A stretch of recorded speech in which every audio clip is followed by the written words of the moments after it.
Ah, you are...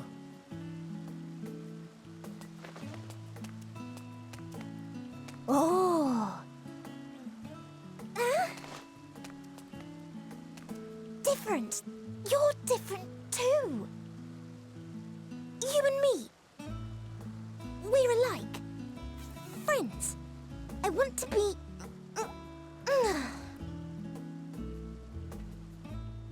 Wait. Please. Wait.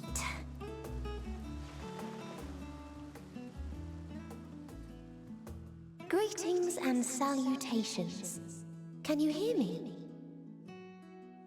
Do not be alarmed. I mean you no harm. I wish only to hear your words, share your feelings, and know your thoughts. May we please be friends?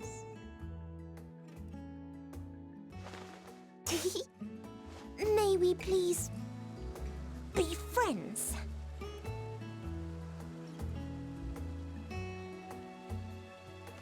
Ah, I see you found him.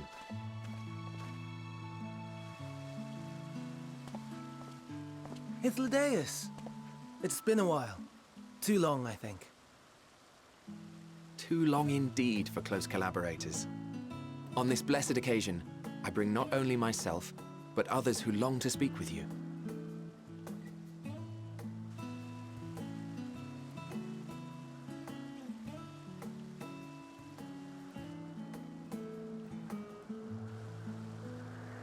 You were of the convocation. Emmet Selk at your service. Do I have the honor of addressing Hermes, Chief Overseer of Elpis? You do. You have traveled far for it.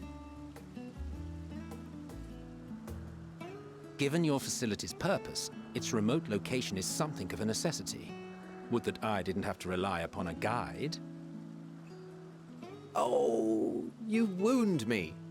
Have I not ever been an attentive and helpful friend? But moving along to more agreeable company, this one we chance to...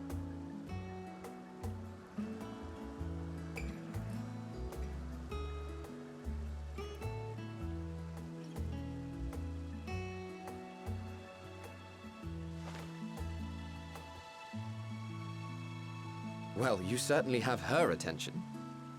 Is she one of yours, Hermes?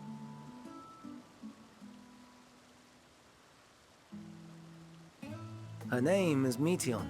It means shooting star.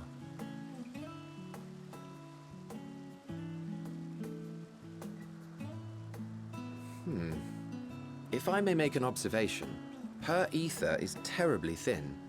I fear she might dissipate at any moment. Nor do I believe you've made a submission to the Bureau. I would remember such a concept if you had. I haven't, as you say. I judged it too early. She's a pet project of mine, still undergoing preliminary testing. But rest assured that I will attend in person ere long. Very well. Being an authority on flying life forms, I appreciate that you are exacting in your work. I shall look forward to your submission. If we have finished with the perfunctory chit-chat, I would discuss official matters. By my coming, I trust you already anticipate the subject. I have an inkling, yes. Please wait to the main building yonder. I shall join you as soon as I've returned these creatures to their homes. What's wrong, Hermes? The Nemostoma is missing.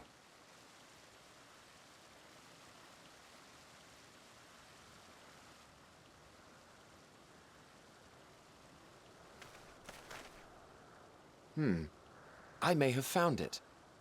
A creature with the self-same ether as those there, nestled in the boughs of a tree outside the grounds.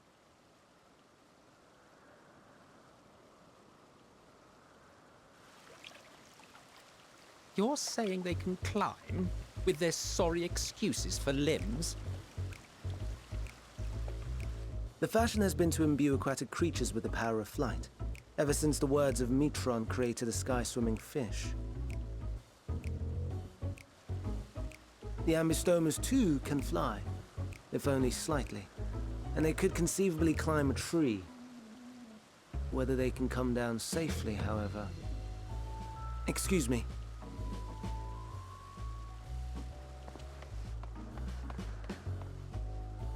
I'll help, too!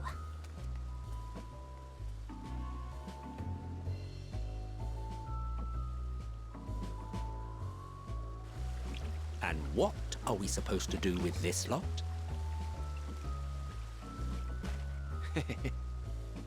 May I suggest we split up? If you would be so good as to assist Hermes, Emmett, Selk and I shall keep an eye on these adorable creations in the meantime.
this appears to be the place. And here is where we part ways. We will be discussing highly sensitive affairs. Only a select few may be privy to such knowledge, and that does not include someone who cannot or will not divulge their origins.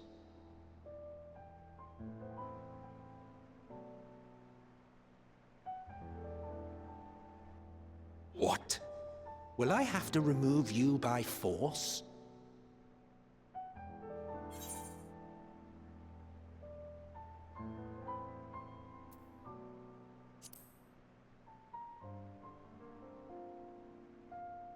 Let's hear them then, these reasons of yours. Who knows?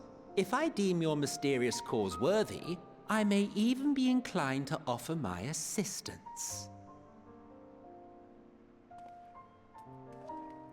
I do not object to his attendance. Hermes, this is highly irregular. Perhaps, but I believe he can be trusted. Meteion would not have taken to him so quickly otherwise. Moreover, the presence of a third party may help me to maintain composure.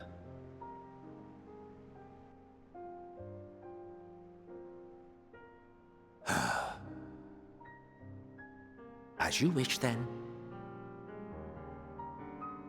Behave yourself, do you hear?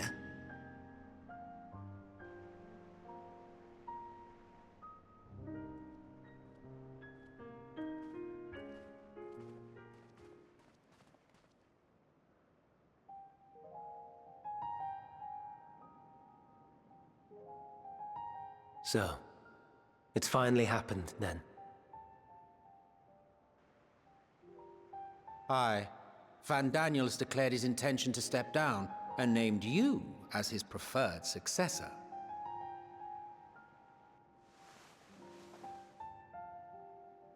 In recognition of your knowledge and your works, the Convocation is giving the recommendation due consideration. As one who does not know you personally, I am to use my impartial eye to take your measure. And above all else, to ascertain your disposition towards the invitation.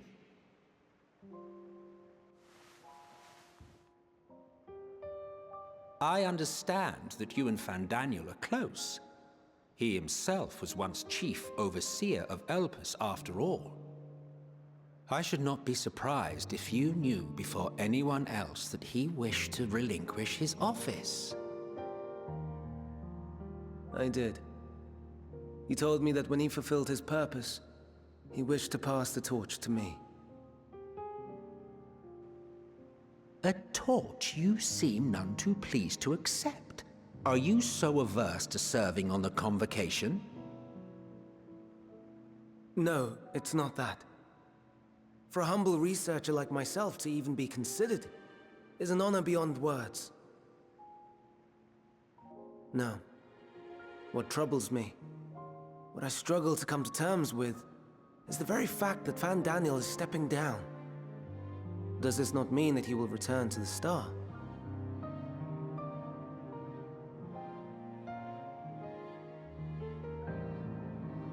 Of his own volition, yes, like so many others have before him. Return to the Star? Does that mean die? Well now, that's not a word I hear often. Is that what you say here in Elpis? Mankind is the life of Ktisis. Each of us, a drop of blood flowing through its veins, bearing sustenance. In our finite time upon it, 'tis our duty to make it a better place, that all who call it home, now and in future, may abide in happiness.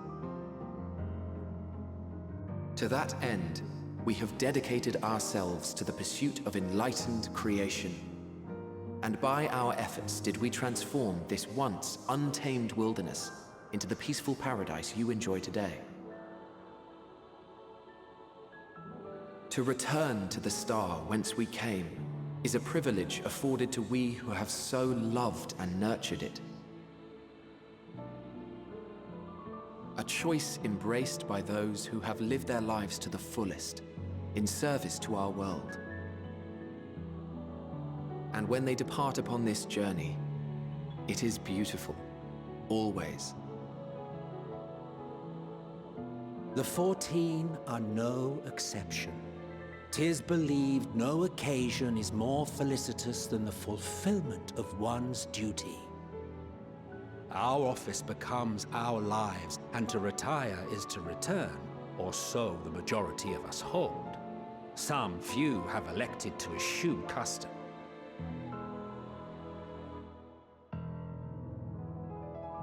Mayhap you feel Fandaniel's deeds do not warrant his return. Yet you should know his accomplishments as well as any. During his time, he conceived of countless outstanding concepts.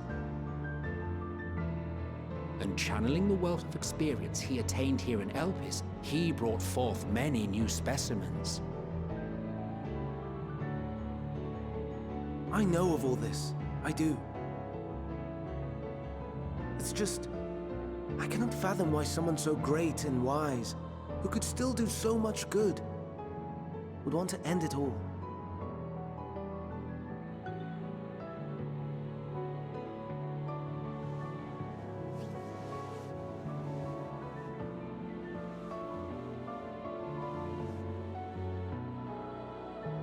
Oh no, I've made her upset.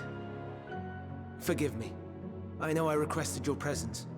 Might I trouble you to take Meteon outside? A change of scenery would do her good.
Amazing, is it not? The Ampelos, one of our newest subjects.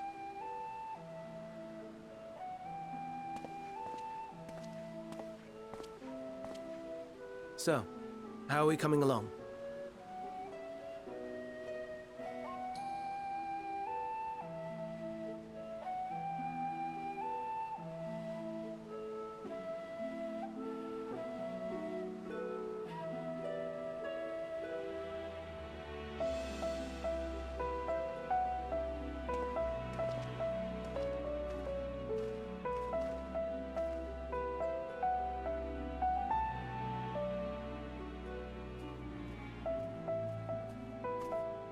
This place is Elpis.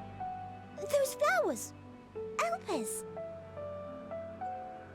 Entelekis. Like me.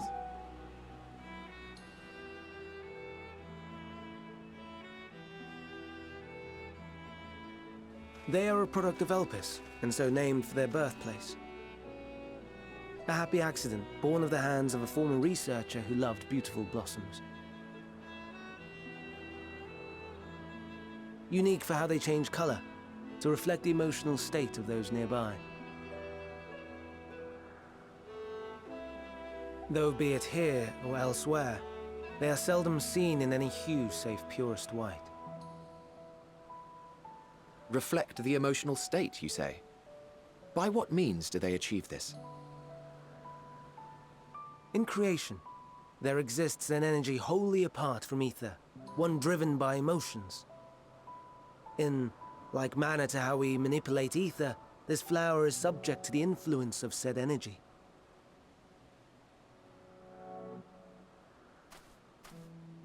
While it has no will of its own, it is sensitive to the prevailing emotion in the vicinity, and reacts by altering its color and vibrancy.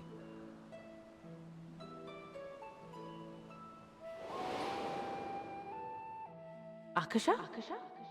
It is one of the unseen energies defined by Harnish alchemical theory. Though a gross oversimplification, some describe it as an essence influenced by feeling.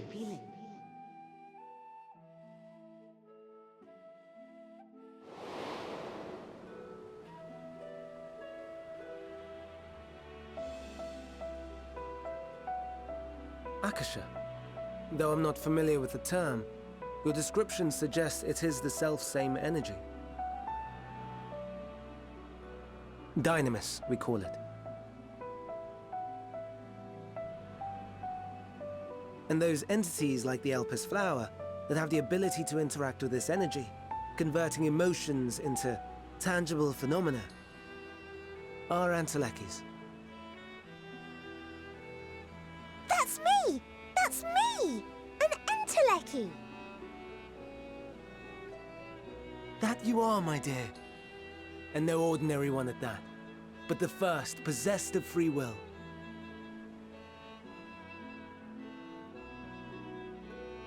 Wait. A form of energy other than ether? Dynamis? I've never heard of such a thing. Hardly surprising. Dynamis cannot be seen, much less felt. And though its existence has long been theorized, we had no proof until the flower's serendipitous creation.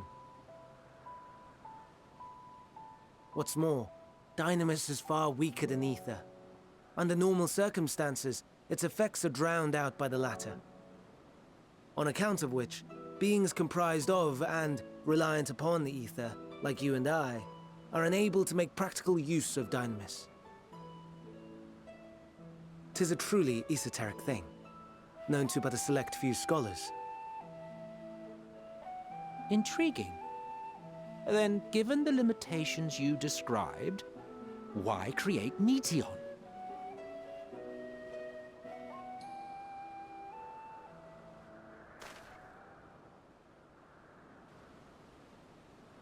Our star, Ktisis, is especially rich in ether, so much so that its name is derived from it. However, when we consider all energy in existence here and in the vast space beyond, Dynamis may account for as much as 68.3%. The more abundant form by far. Were we able to control it, we could open the door to limitless possibilities. 'Tis not unlike a gently flowing stream, unable to break through the dam of ether barring its path. But if we could imbue the stream with the vigor of a raging river...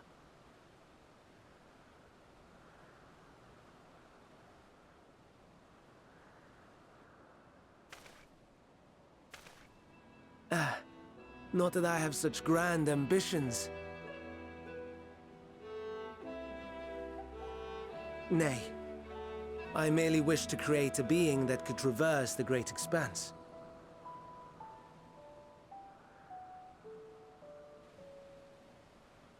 The relative scarcity of ether beyond the bounds of this star was a concern. And so, I looked to another source of energy by necessity.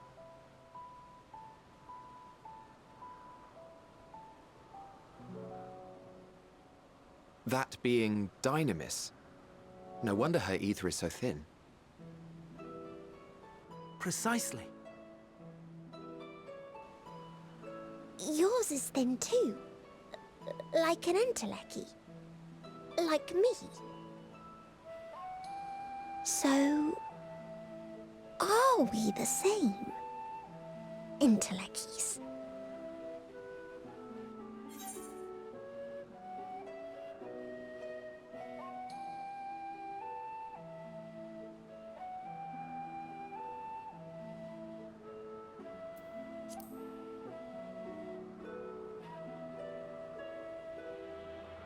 Well, aren't we ungrateful? Mayhap I should revert you to the pathetic, faded thing you were. A deficit of ether alone does not an entelechy make. It would, however, make it easier for you to interact with Dynamis. And limited though its influence may be, this quality could prove the difference between victory and defeat. You'd do well not to underestimate it.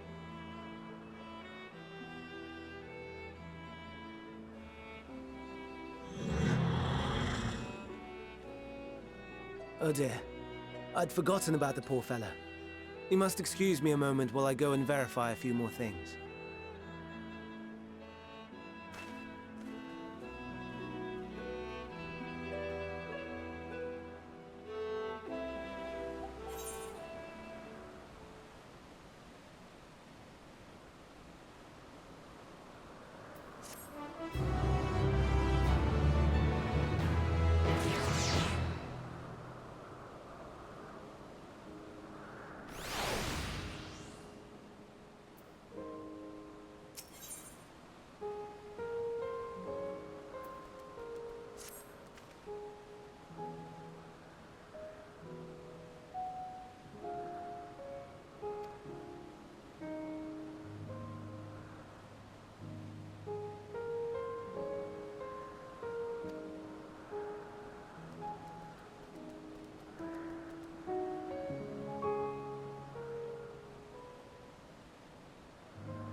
No, no, no. You are not foisting this nonsense on me.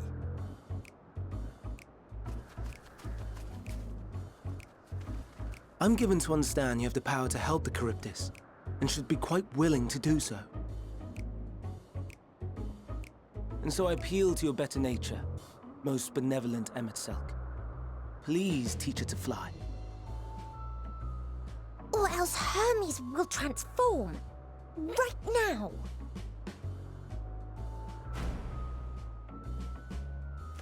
Now, there's no need to go quite that far. Altruism is its own reward, as I'm sure he would agree. Oh, would he now? And who contrived to put me in this position, pray tell? Nothing so devious. I merely suggested a possible course of action.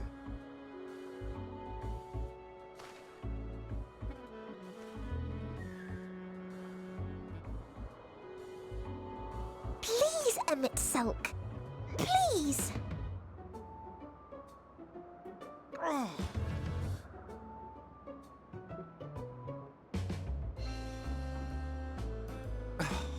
did not come all this way to play nursemaid to your creations.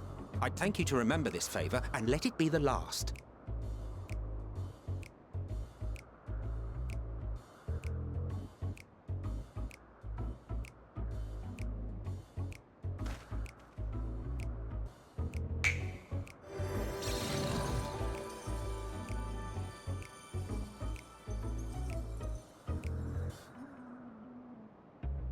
I will aid it once it has taken to the air. It falls to you to shepherd it skyward.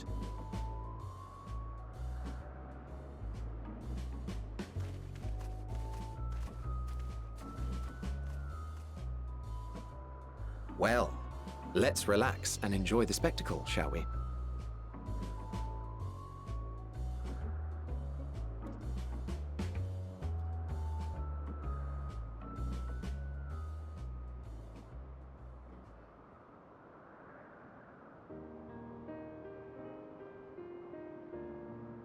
You were wondering why Emet-Selch joined the convocation. Truth be told, he wasn't the first choice for the office. I was, on the strength of my ability to see ether. But I declined the offer. For though my vision is exceptional, I am pedestrian in all other aspects. Worse even. Quite abysmal when it comes to manipulating ether, for example. Couldn't transform even if I had a mind to do so. What good is the ability to perceive a problem if one cannot act to address it? Emet-Selch has no such shortcomings. He excels in vision and manipulation both, the latter to an extraordinary degree. If there is a mage more powerful, I do not know of them.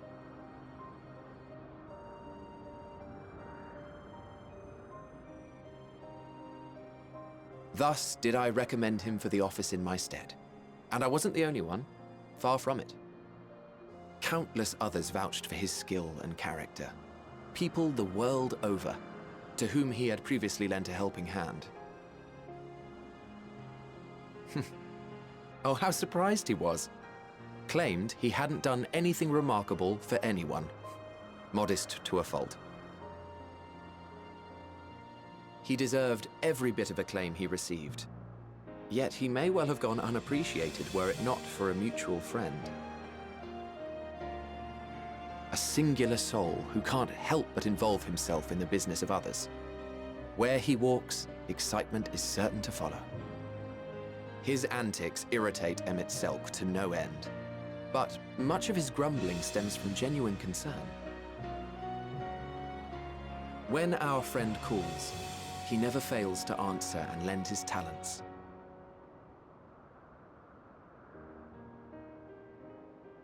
And in the course of doing so, he himself came to be recognized and respected by those around him.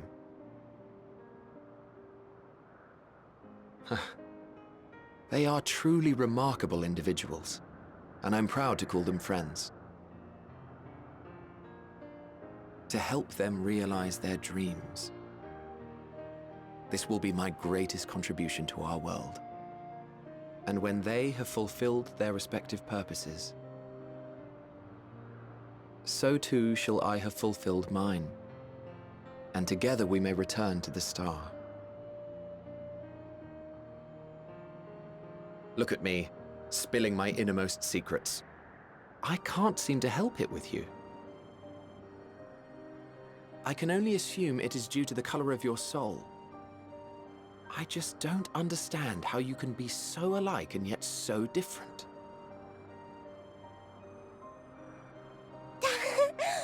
Well done, my pet. Well done!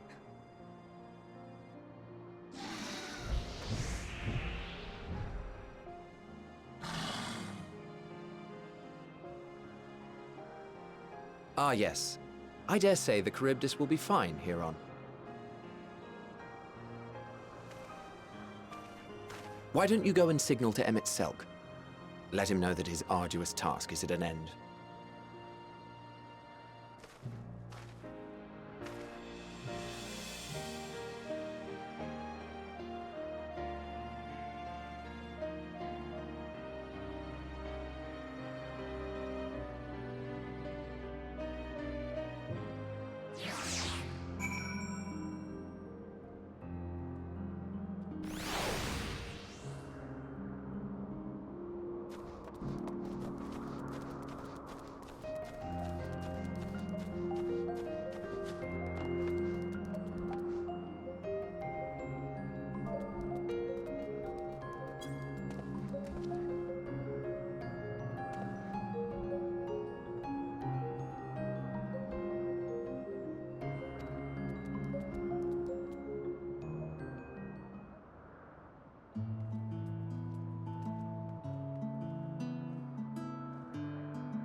Oh, you were waiting for me.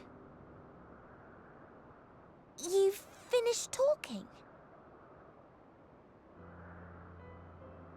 Yes, we've come to a decision. My thanks for keeping Meteion company. Selk and Hythlodaeus have already retired to their rooms. There is room for you too, if you would follow me. Wait! I want to show you something first.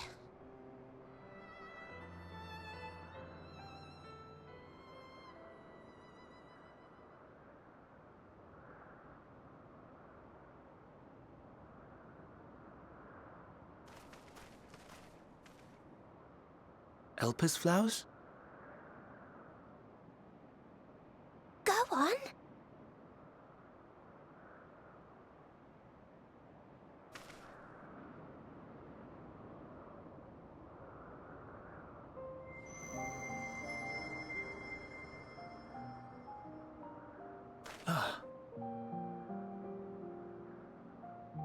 You're not the only one, Hermes. Others feel sad too. You're not alone.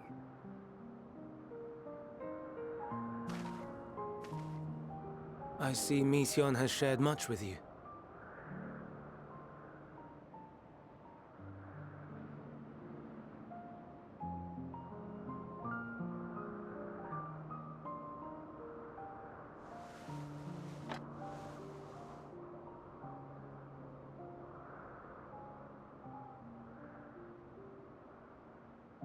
May we talk a moment?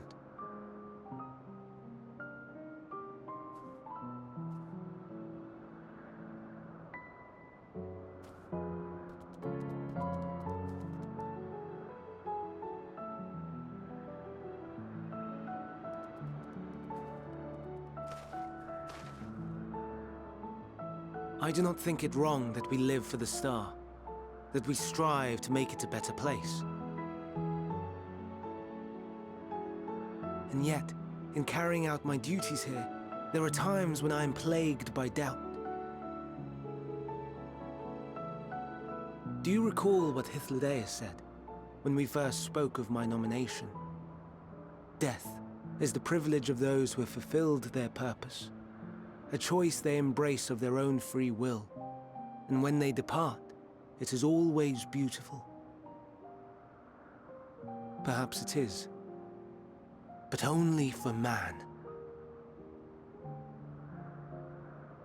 Creations that he deems useless are discarded with nary a second thought.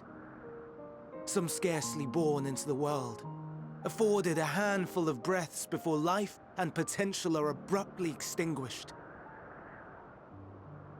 We make an effort to spare them the pain, but they sense what awaits. Rage and anguish and cower and fear. And it is not beautiful. Yet no one cares. No one. So fixated are we upon the duty that we do not pause to question the method. Pain and suffering, confusion and despair, writ plain in the eyes of those poor creatures. Yet no one sees. We turn a blind eye and carry on in blissful ignorance. Nor to miss. And always, always the blossoms shine pure and white. A contradiction so blatant I could scream, want to scream. How can you all accept this aberration? Then I wonder, am I the aberration for thinking thus? And I am filled with dread. But now I know I'm not alone. Not the only one for whom the flowers weep. Owen asked what you thought as you kneeled beside the Elpis, or if you only did it at Meteion's insistence. Nevertheless, I thank you. To know that you too have experienced suffering is a comfort.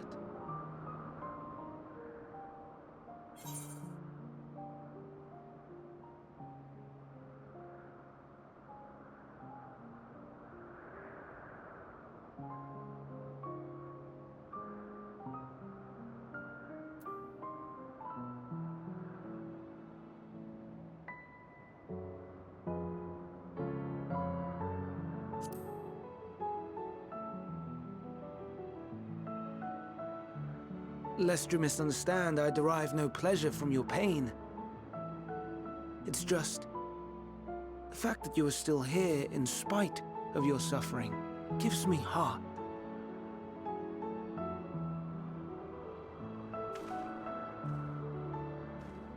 The stars in the heavens. Know you what they are? Though it is too far to tell, each glittering light could be a world not unlike Ktisis. A world filled with life. So many stars, so many lives. For us, there may be no higher purpose than to live for our world. But what of the other living beings out there? What is it that gives their lives meaning? That drives them day after day after day? To pose that question to our undiscovered cousins, I created beings of dynamis, who can traverse the vast emptiness between the stars. Meteion and her sisters. Aye, sisters. She has a great many of them, and they have already departed on their journey, traveling to one star and then the next in search of life. As one might expect, exploration on such a grand scale is rife with difficulties, and thus far I've naught to show for it. But I have faith that we will make some manner of discovery ere long. And when we do, I should be glad to share our findings with you, in gratitude for your kindness.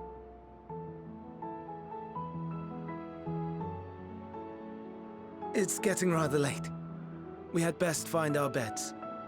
It would not do for both of us to be sleep-deprived on the morrow. Come, Meteion. Let us head back.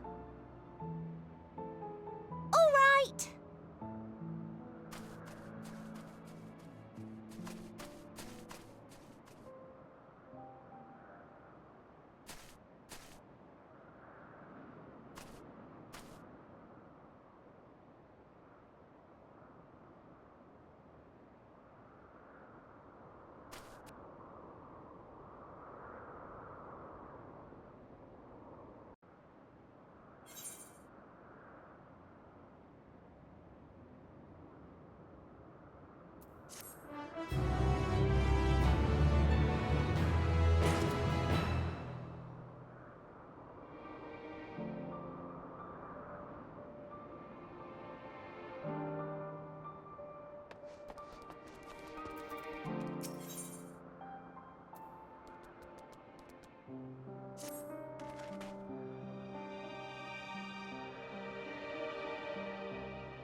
Now!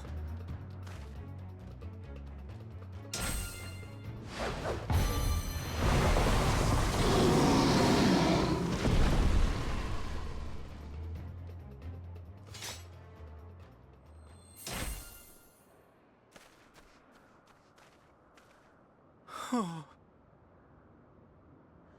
Forgive me.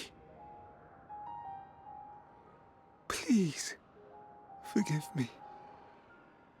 May you and your kin find peace. Wherever your souls may drift in the underworld, may you find tranquil seas.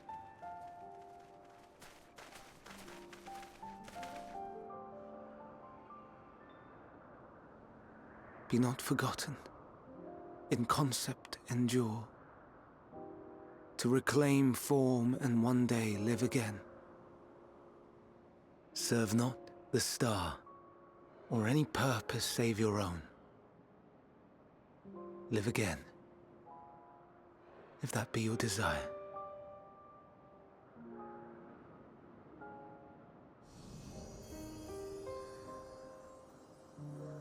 Hate, if that be your want. We are worthy. But leave your suffering behind. Lay down your burdens, be born anew. Fly high, fly free.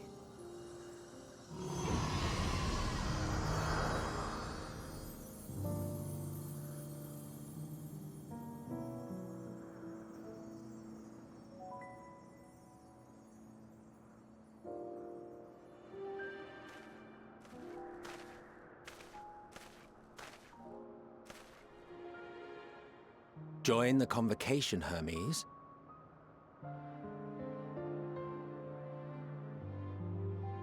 You do not belong here. Leave to replace another. To be replaced. It changes nothing. Tell me, do you think it right that we sacrifice all these lives for the sake of the star? And when the star has reached perfection, what then? If all who are satisfied choose to die, shall we all die in satisfaction?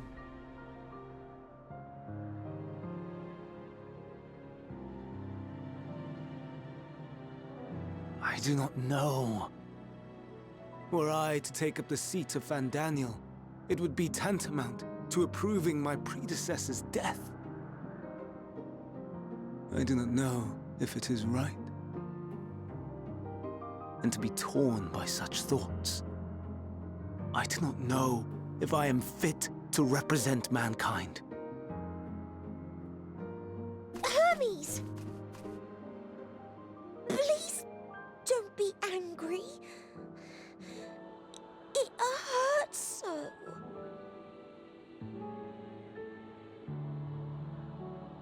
Forgive me. If you would still consider me in spite of everything, I beg some time to gather my thoughts. Meanwhile, Hythlodaeus, I fear I must trouble you to attend to the others.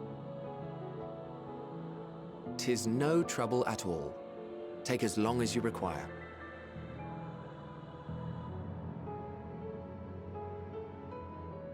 And you, my friend, I pray you find that which you seek.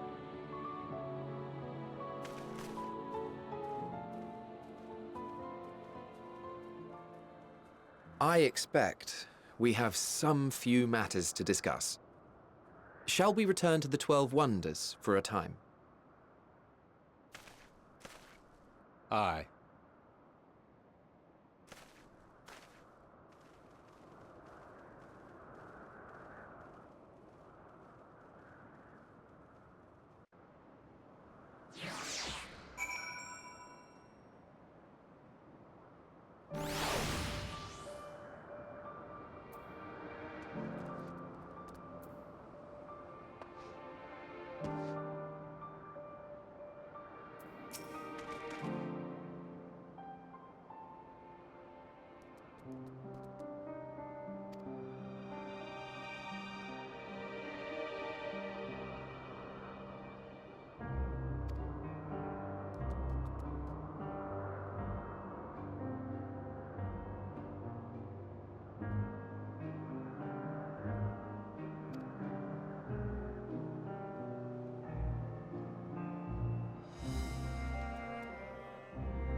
I present to you Calamelios Zephyros.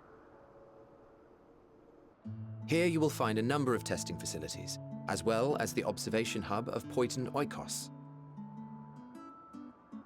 Right then. Let's begin by...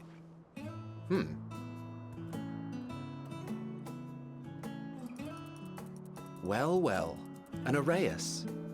How delightful.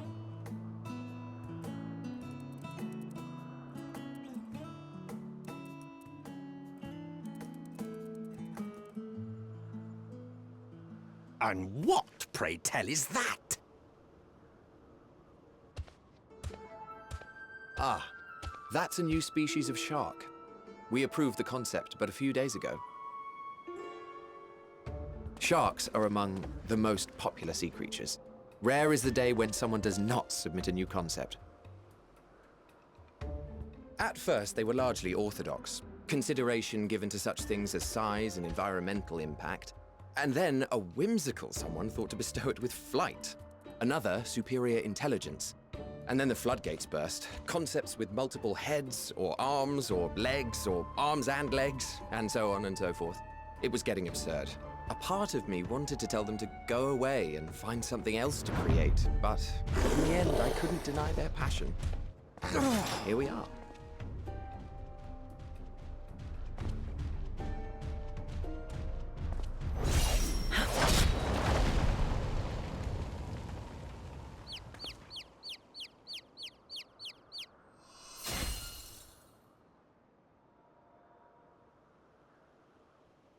That was too close. Are you unharmed? Well now, if it isn't a pair of familiar faces. Banar, that we should meet you here.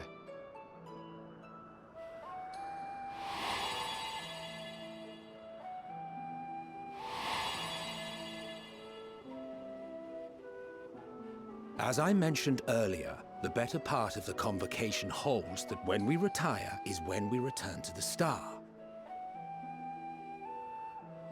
Well, she is not among said majority. Even after stepping down, she carries on with her work. Vanar is her name, and she is the previous Azem. It has been a while, Hythlodaeus. You look well. Less so, Emmet Selk. I dare say the lines upon your brow have both deepened and doubled in number. A shame for one so young. You must make an effort to frown less often.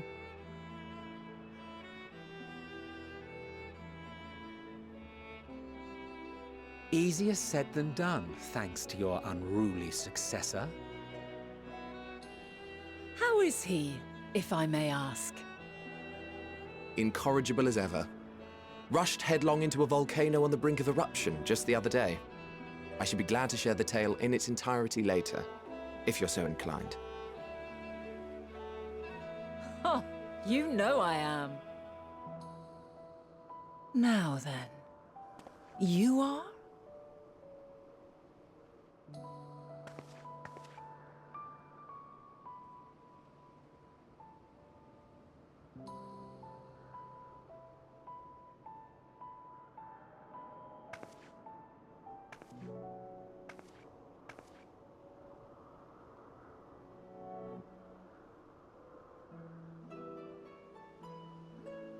I say, have you perchance come from the future?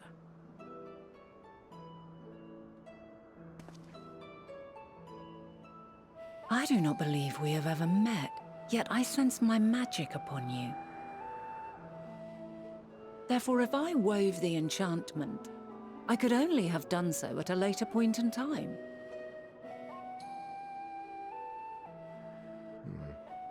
What manner of magic is this, if I may ask? A traveler's ward, of course. It prevents the corruption of one's ether.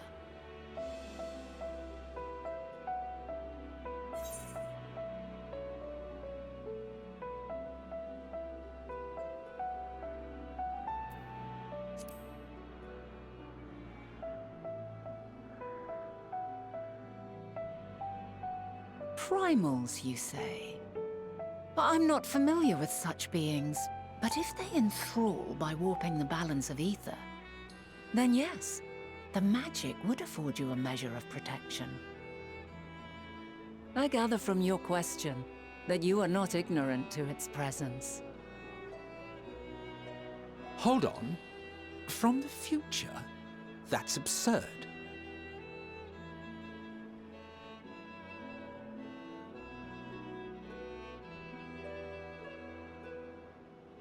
What is it? Are you unable to speak of the matter?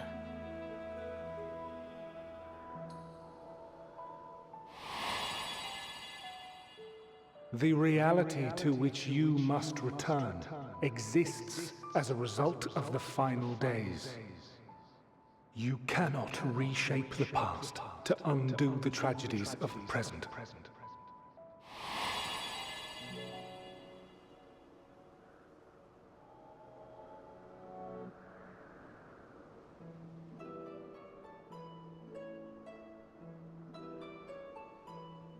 So, your actions here will not change your history, but they may yet affect the course of ours. How very exciting!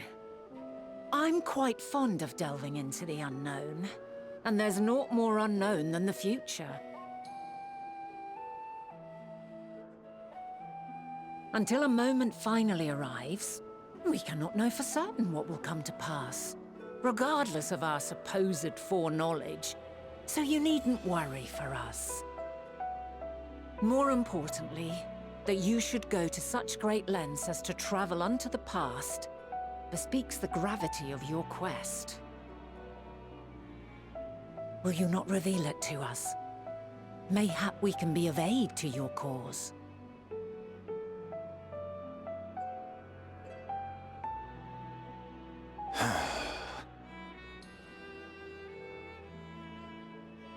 If this is true, then you've been keeping quite the secret to yourself.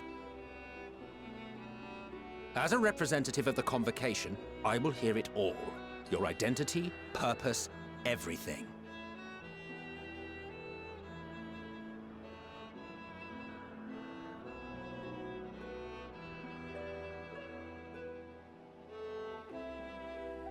Why don't we move to a place more conducive to calm conversation? I've been working here for some days now at an old friend's behest. If it is agreeable, we may make use of my accommodation at p.96.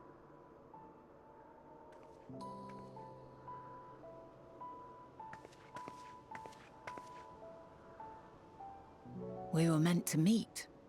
I am certain of it. Else I wouldn't have marked you so clearly and sent you unto myself in the past. It's precisely the sort of mischief I would get up to, and quite inspired, if I do say so myself.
wonderful aroma. I feel more relaxed already. Would that I had sweetmeats to offer, but I travel light out of habit. There's plenty of hot water though, so please have as much tea as you like. Now then, will you tell us your tale?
Why don't you start from the beginning?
Preposterous!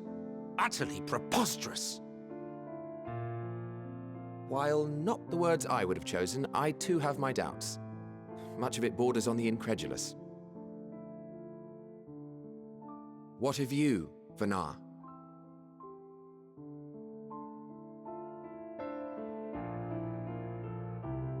Not knowing the precise details of the first final days, it is difficult to determine the veracity of the tale.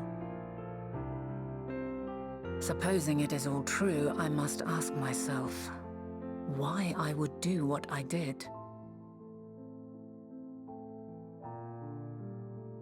Why would I feel I had no recourse but to oppose the 14 and create this Hydaelyn?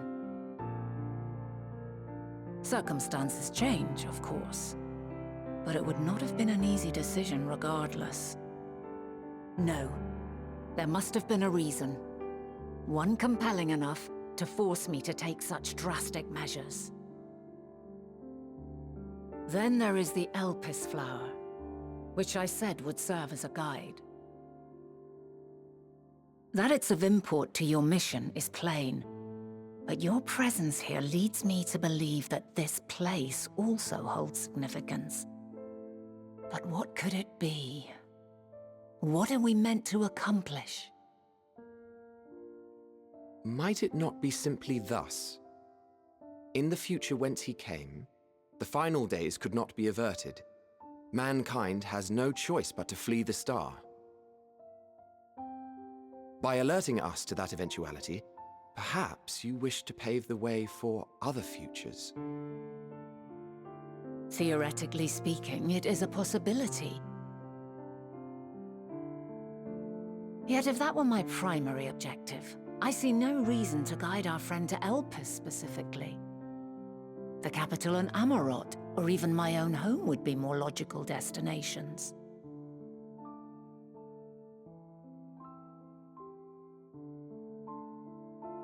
True, true. I note also that Hydaelyn did not specify a point in time to which he must return. By this, it may be inferred that it was not critical that we should meet. Alternately, she had reason to believe that our paths would converge, coincidental though it may seem. This is quite a puzzle, and we do not have all the pieces. Hardly any, but we do have one immutable fact. If the final days are indeed as described, they will bring death to all that I hold dear. Yet despite being afforded long years of preparation, the only provisions I could make were for flight. Nay, my first and foremost endeavor would be to find a way to forestall the coming doom. Given that even the 14 failed, mayhap you deemed it impossible. Nothing is impossible. This I have always believed. And if Hydaelyn is indeed me, she would believe the same. Listen to yourself. Are you seriously entertaining the notion that you are a messianic figure in some far-fetched tale?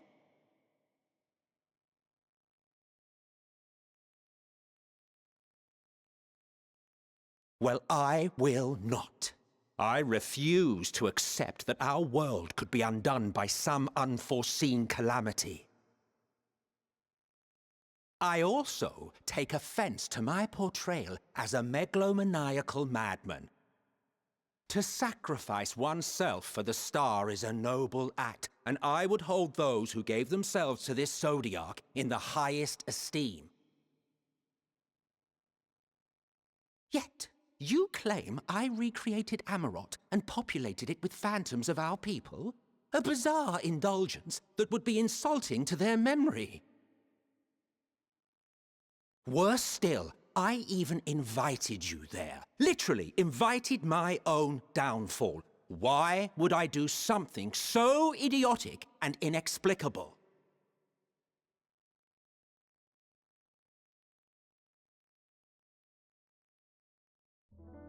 Now, I will allow that the hypothetical task of restoring our world would be daunting in the extreme. The thought of having to bear such a burden for 1,000 lives horrifies me. But I would never forsake my duty. I would never forsake my brethren.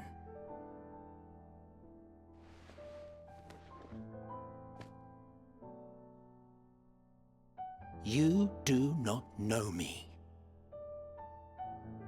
I've had my fill of your fiction. I will return to my duty, and you will not bother me again.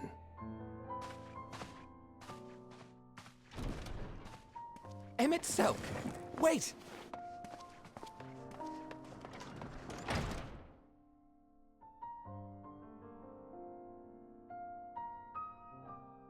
You've seen much of Elpis already. If you have any observations to share, I should like to hear them.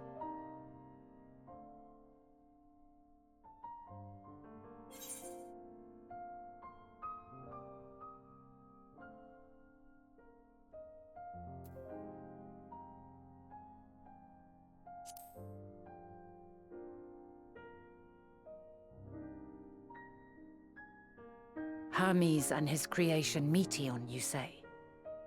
If Dynamis is the self-same energy as Akasha, as it likely seems, then those two may well be at the center of the calamity to come. This warrants further investigation.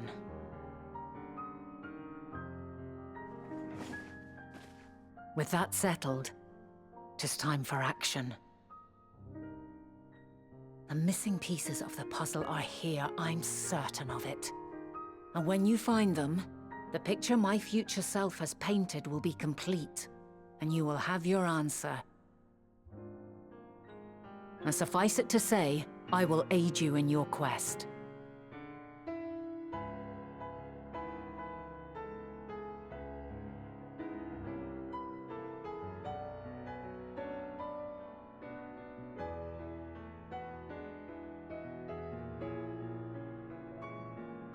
Have faith.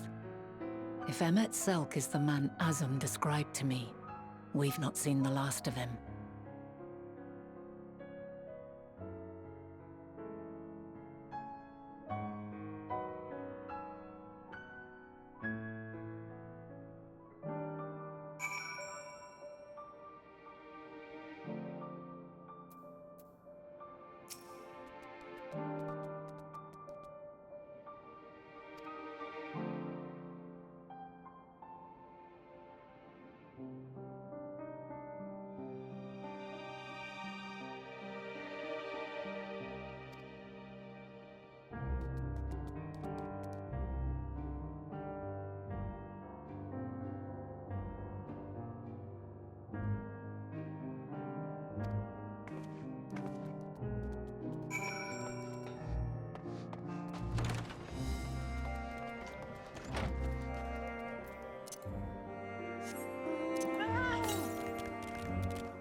A delightful breeze and a breathtaking view.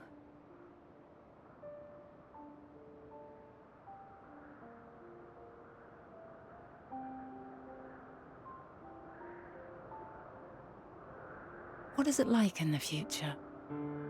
Is the world still a beautiful place?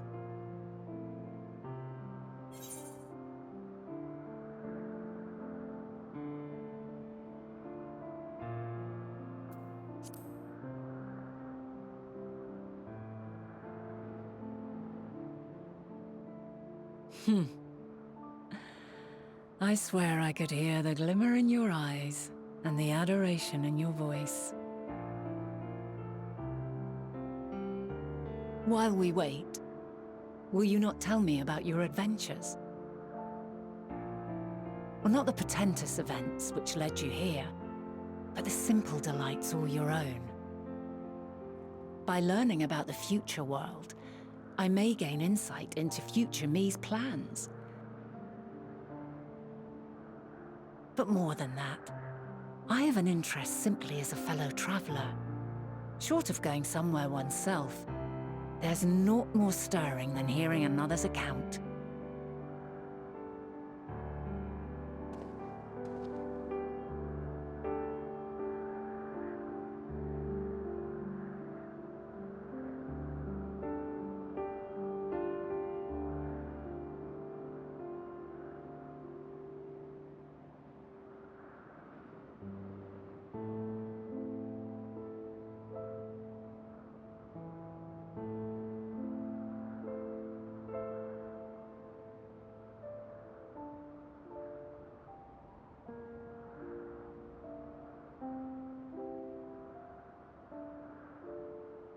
Incredible! Would that I could have been there to see it.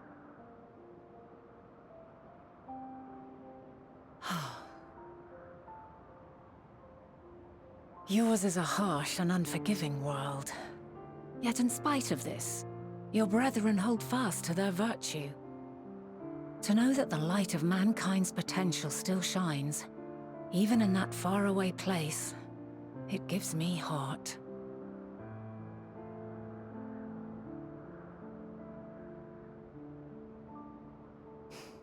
Thank you for regaling me with your tales. I will treasure every word.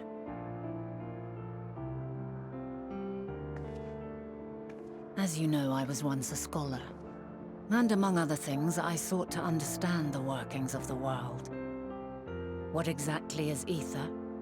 How formed the laws of nature? Whence sprung mankind? Riddles and mysteries beyond counting. Over the years, I have managed to find answers to some few of them. Yet rather than attain a sense of mastery, the more I understood, the more I came to hold the world and its miracles in awe. We too are miracles, each and every one of us, born of the warm breath of life that traverses the heavens, swirling through eternity. When I fully grasped the improbability of our existence, nothing felt impossible anymore. If it could be imagined, it could be done.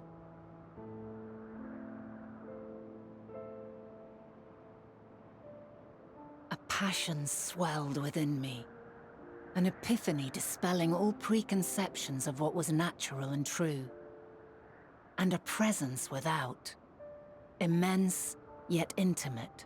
Fate, perhaps, holding us in its tender embrace. As reassuring as it was intimidating, how keenly aware I became of creation's fragility, built as it is upon precarious happenstance. I was overcome with an irrepressible urge to know the world more intimately, to hear its voice, feel its breath.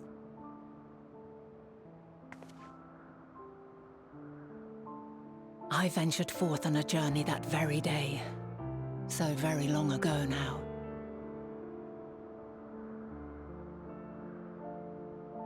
Freed from presumption and prejudice, I saw the world through a newborn's eyes. Everything fresh and new. And so beautiful. Lands that stretched on forever. Skies one could drown in. The heartbeat of nature, silent yet strong. And amidst it all a people. Beacons of light and life. Laughter that warmed my heart like naught else before. They are my meaning, and my purpose, my love. And so long as they need help, I cannot return to the star. Perhaps my future self is still waiting for it. The moment she can let go and walk unto the end. Safe in the knowledge that man will find his own way.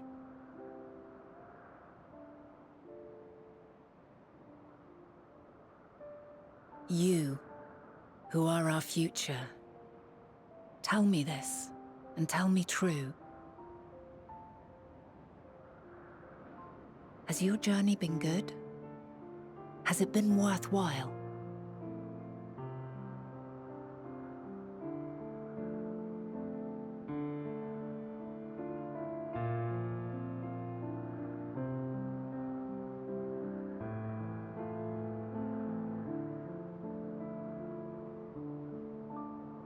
Pray forgive my lateness. My observation subject was rather irritable, and it took a while to settle it down. No need to apologize. Your work takes precedence. Besides, we had a pleasant conversation in the meantime. You're too kind. Now then, I'm told you wished to ask me some questions. Indeed.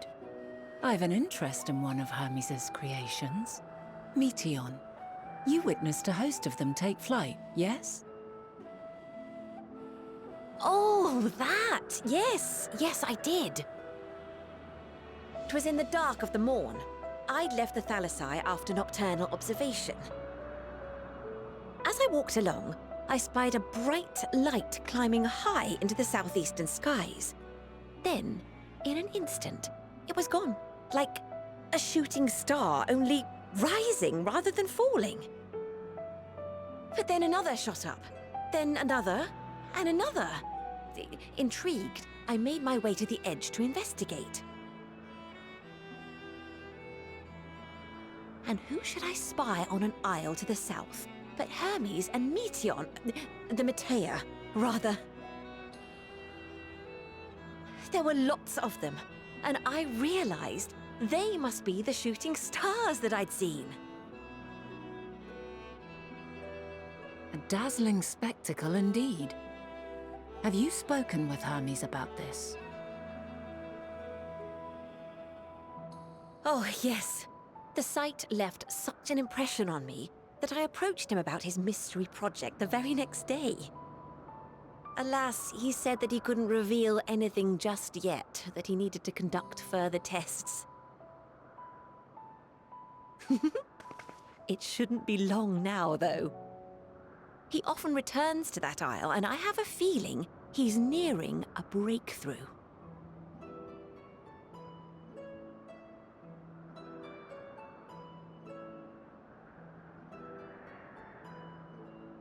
Splendid.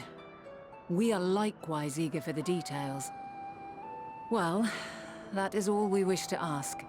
Thank you for taking the time to indulge our curiosity. You're very welcome. It's always a pleasure to speak with other inquisitive souls. Oh, and will you be descending now? If so, I shall link the doors for you. Please.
Let neither side hold back.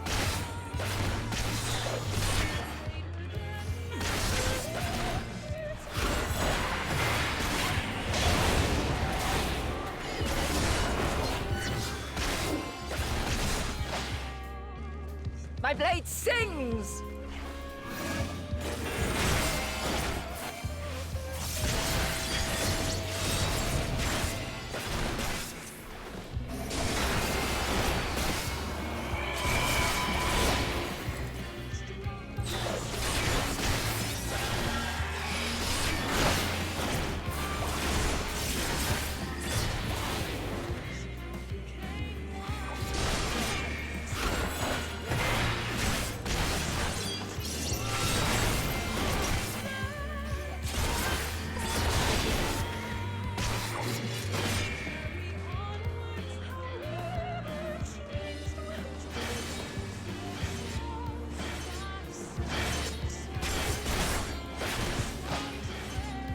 My blade sings!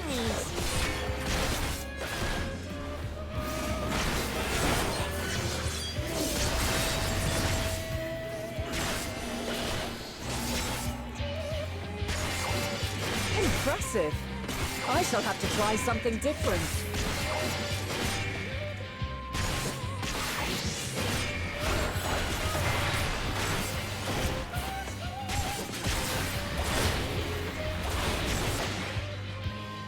No quarter.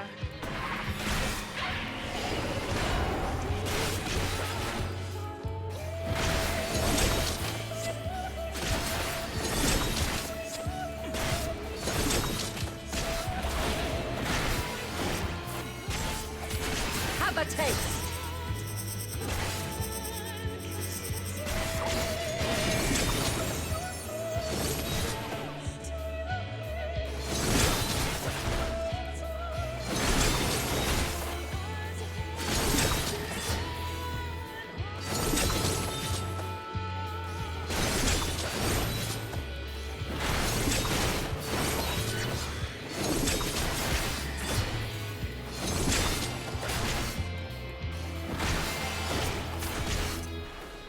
I see you won't be easily overcome, but neither will I.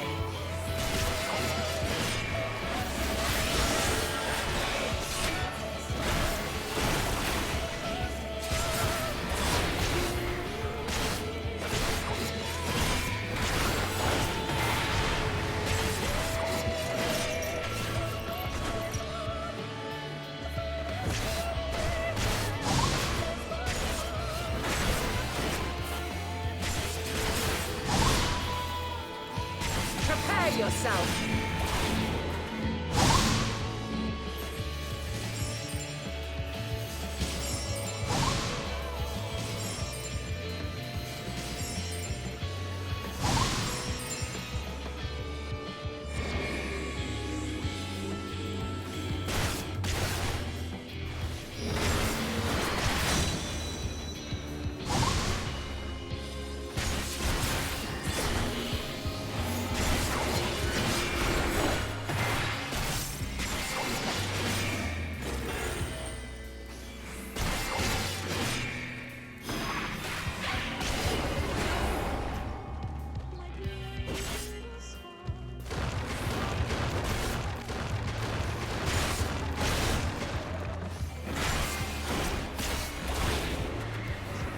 We've only just begun.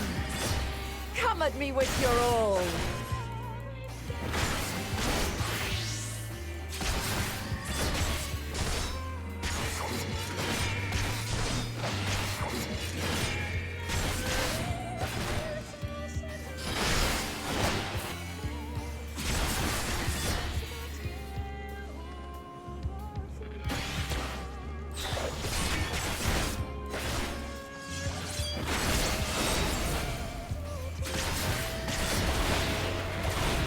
Very well.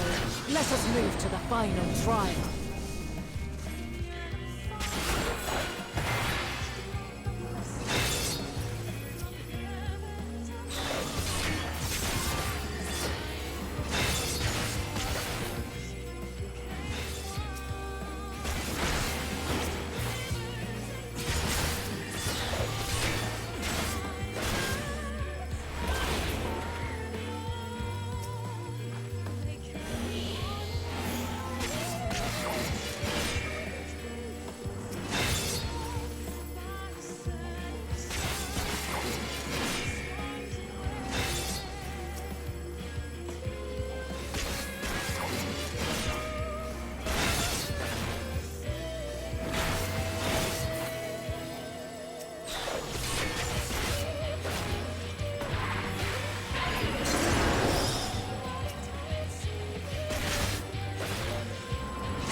your chains, shed your burdens, and show me your strength of will!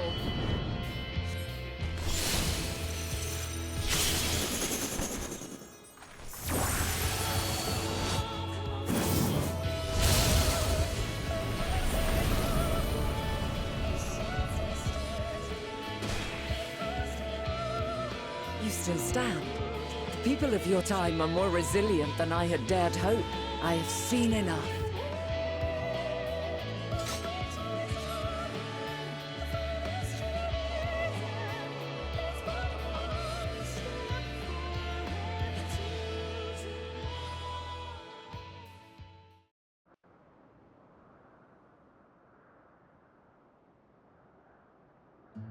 Twas my intent to finish it, but clearly I underestimated you.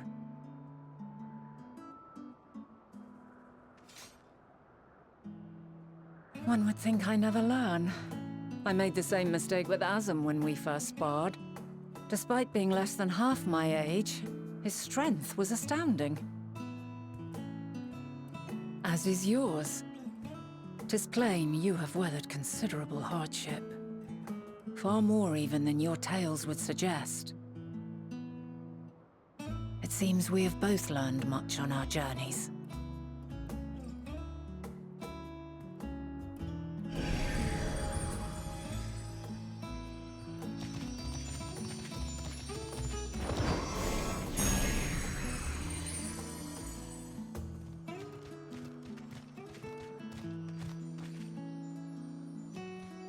Well now, I dare say he has warmed to you.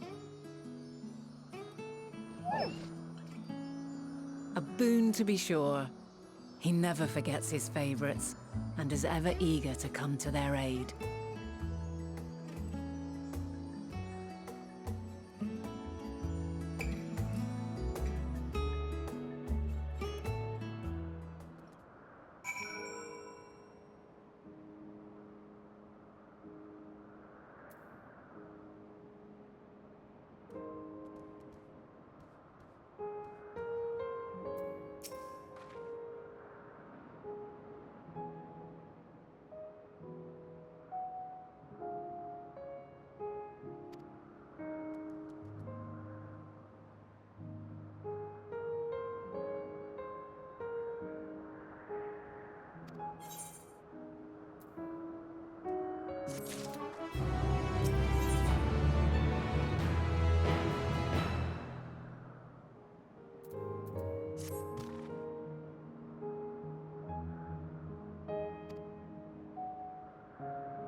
Quite a small place, lacking even the most basic equipment.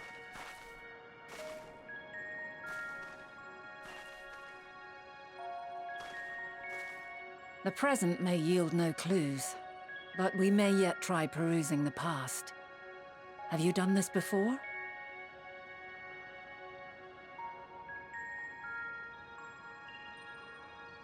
So you cannot control the power freely.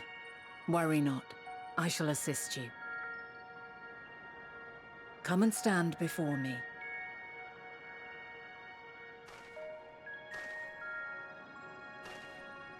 There are two ways to see the past. The first entails peering through the walls of the soul in the moment a subject is recalling a memory. The second requires no subject, and is instead a process of piecing together an event from ripples left in the ambient ether. As memories are etched upon the ether of the soul, so too are they etched upon the ether of the world. In this way can history be preserved. Such memories are given to fading, however, and can prove challenging to visit. But come, let us try. Close your eyes.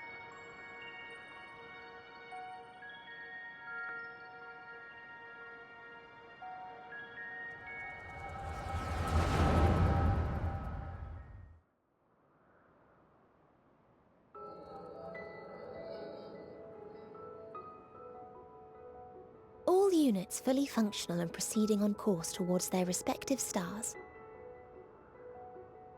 Estimated time to completion of survey is 108 cycles. End of status report. Severing connection with shared consciousness.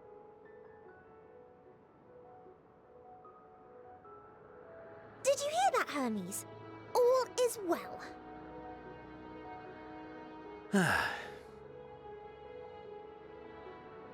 Yes. Good tidings at long last.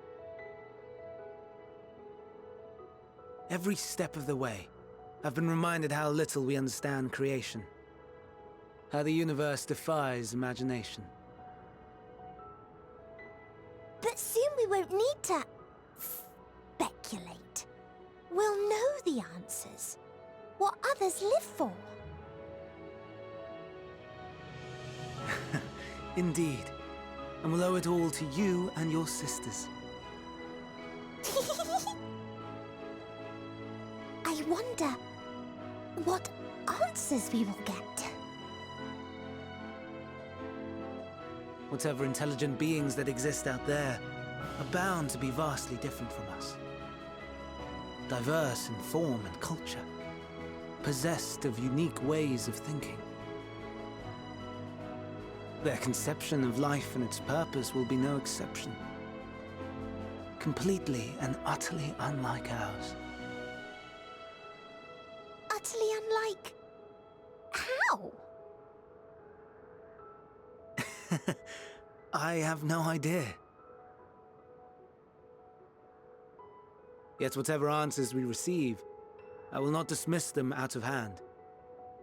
No, I will think earnestly on them all. And I will share them with our people, that together we may contemplate our own existence. Perhaps then our star will become a better place. Not only for man, but for all life.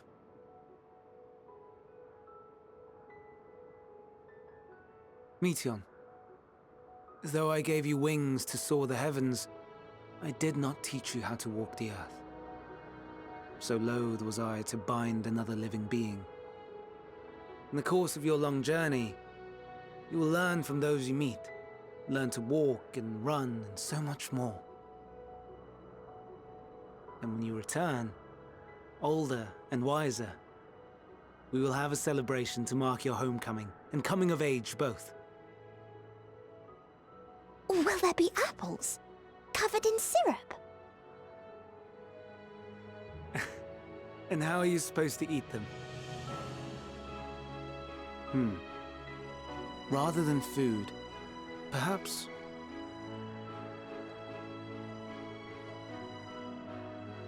A flower? Yes. Upon your return, I will gift you a beautiful flower.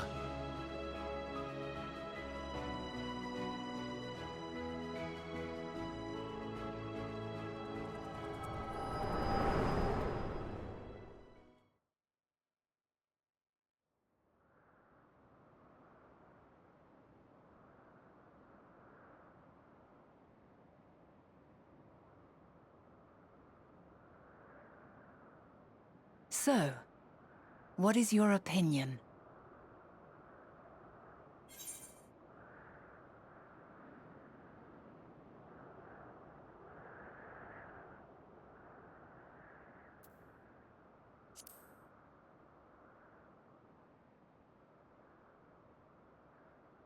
I'm inclined to agree. As we had suspected, the two are somehow involved. Yet 'tis difficult to believe that they would deliberately seek to end all life.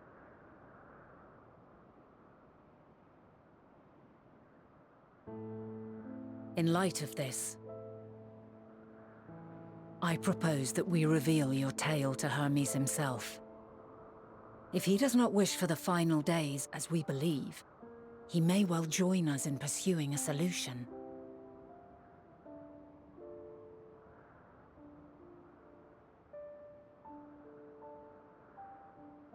Then it is settled.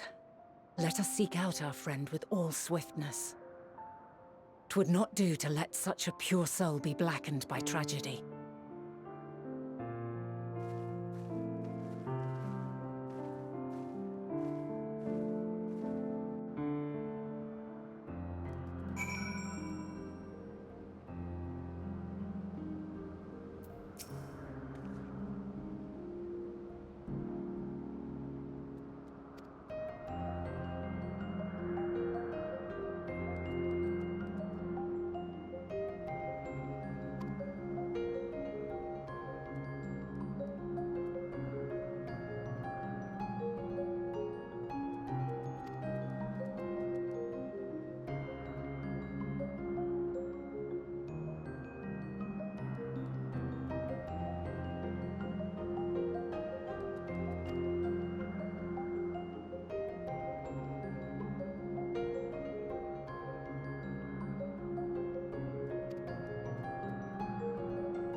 My apologies for keeping you waiting.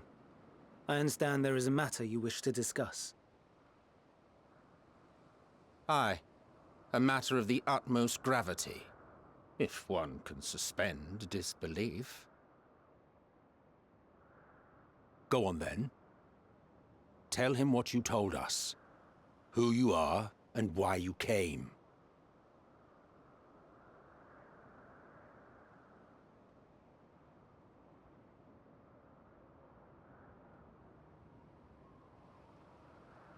The final days.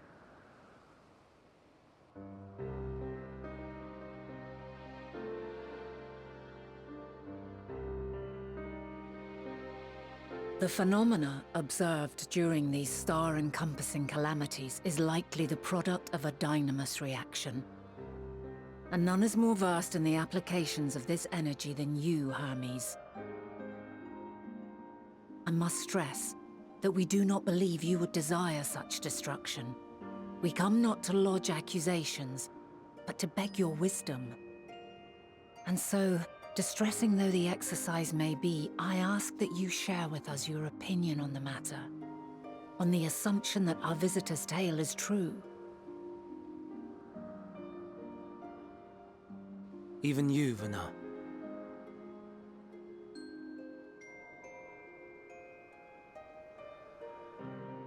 As you say, the phenomena observed in the two calamities may both be attributed to dynamis.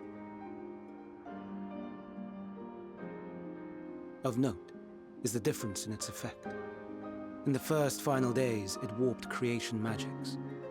In the second, it warped the people themselves.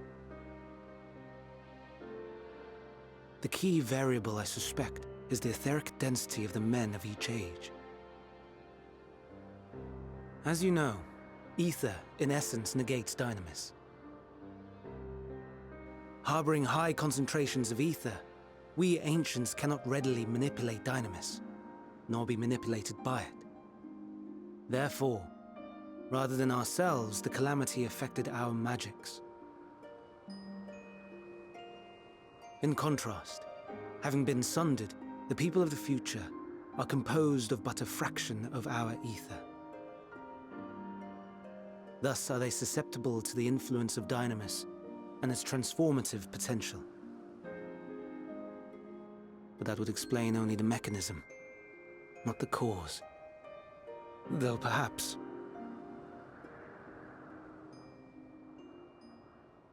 What is it? Even should it be a hypothesis, we would hear it.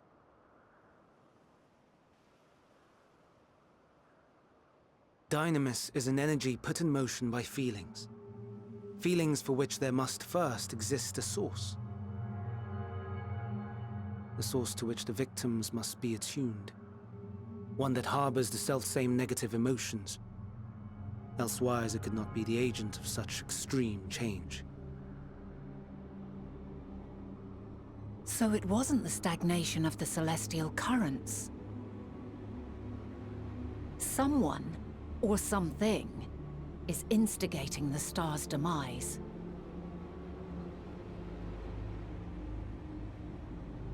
So, we've a villain on our hands after all. Any idea who or what it could be? The celestial currents comprise the outermost layer of the star's ether, encasing it like a protective sphere.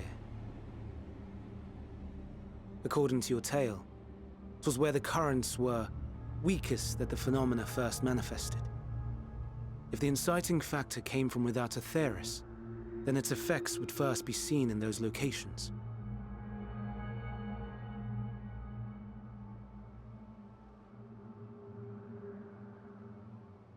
Greetings. Can you hear me?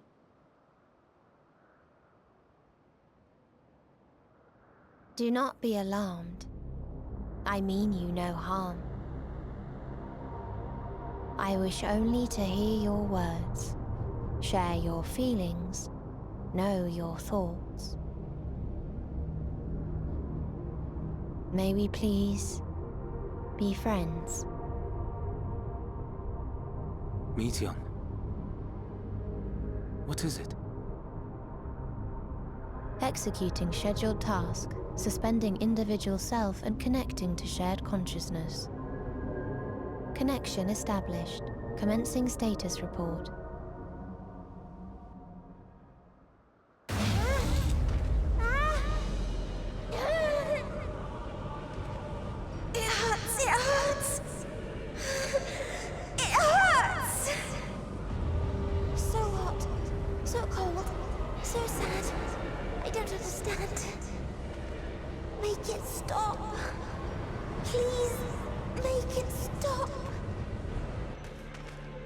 Steady, Meteion.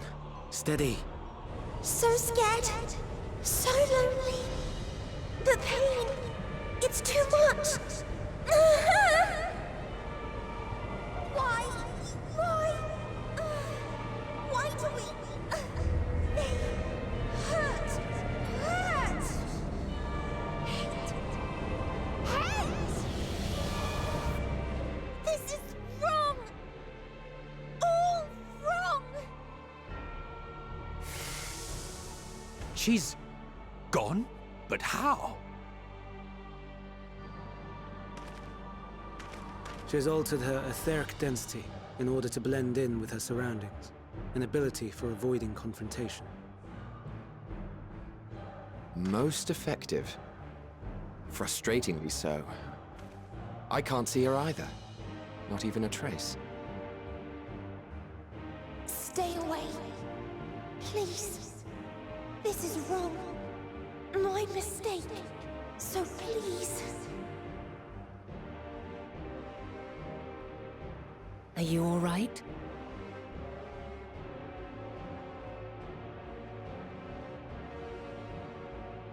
In your mind?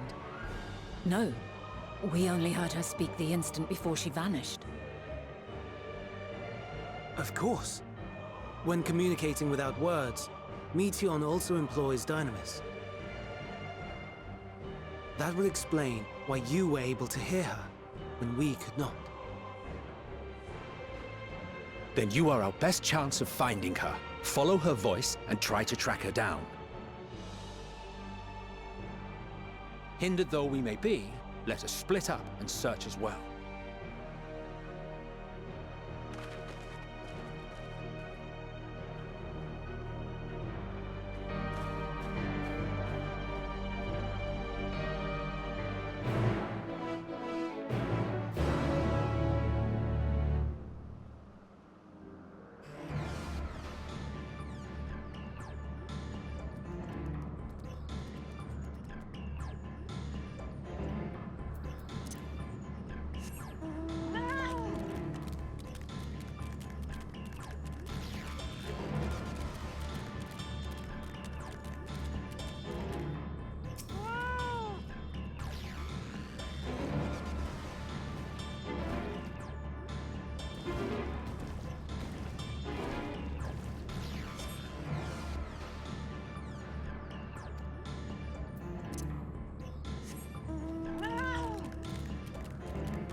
Aha! Give chase. We shall herd her into the shelter.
Please, Mission. We must speak.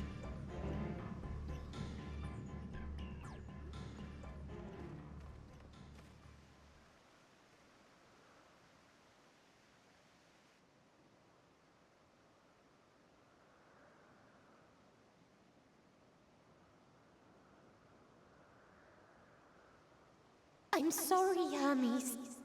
I'm so sorry.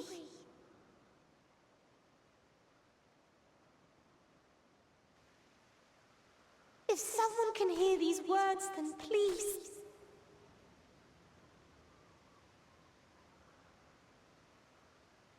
Please protect them. Protect them all.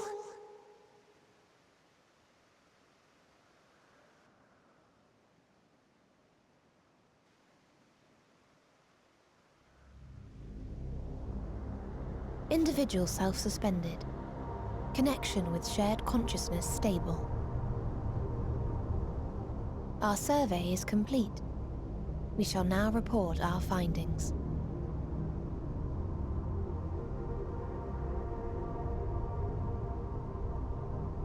All units safely arrived at their respective destinations. Seeking answers to Hermes' question, we attempted to make contact with the intelligent denizens of each star. Results are as follows, in order of numerical code. Enna. Traces of civilization found. Structures believed to have served as domiciles. No extant life forms detected. Dio. Ruined remnants of buildings scattered across star, surface of which is encased in ice. Presence of life could not be verified. Tria. Evidence of large population centers, akin to cities recovered. No extant life forms found, only their lingering essence. Tessera. Edifices surmised to be abandoned residences found. No extant life forms detected. Deadly plague or extreme environmental degradation likely to have led to mass extinction.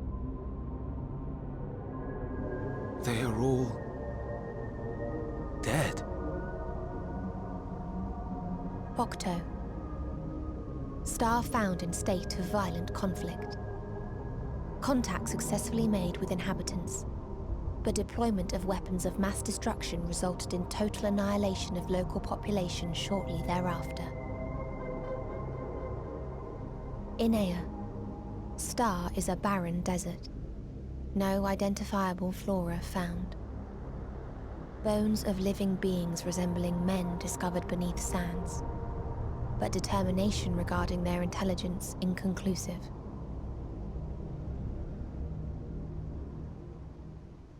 Remind me, Hermes, what exactly was the question you entrusted to Meteion? I tasked her with asking what others live for. What gives their lives meaning. Did you consider what may happen if the premise of the question is flawed? To be able to answer it, one must be living and desire to continue doing so. But if Meteion finds no living beings in the course of her journey, or none who desire to live, what then? What answers would she derive from their silence?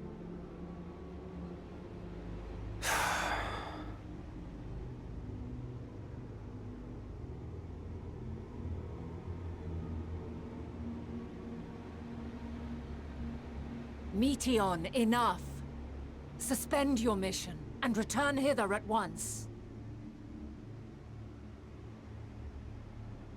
Decapente. Local civilization once flourished under auspices of higher power. Said power later laid waste to civilization in fit of rage. Upon revealing this to me, entity elected to self-terminate in lieu of providing answer to question. No other intelligent life forms found. Turning a deaf ear, are we? We are taking Meteion back to Amarot. As I understand, we will need her if we are to bring back all of her sisters. Yes.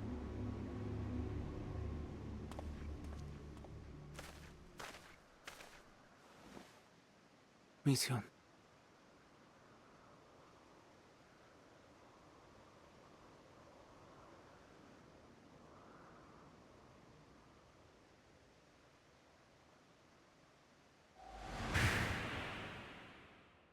It isn't right, is it? It isn't right to turn away from the answer. Even if the answer is pain.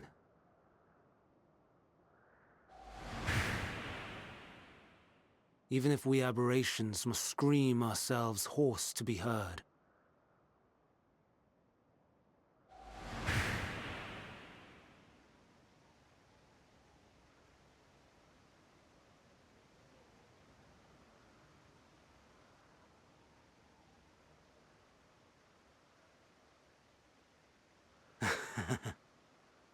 Aye.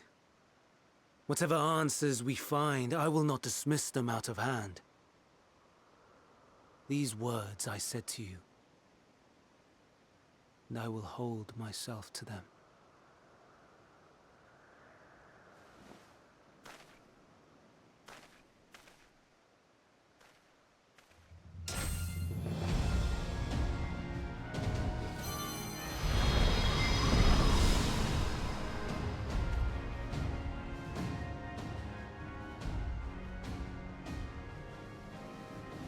What is the meaning of this?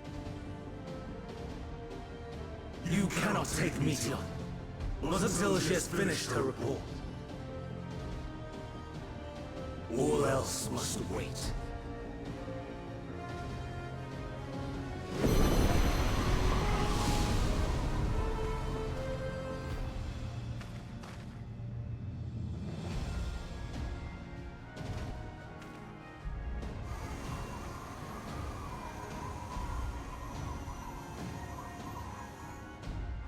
You fool!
Please, turn back, else I might be forced to...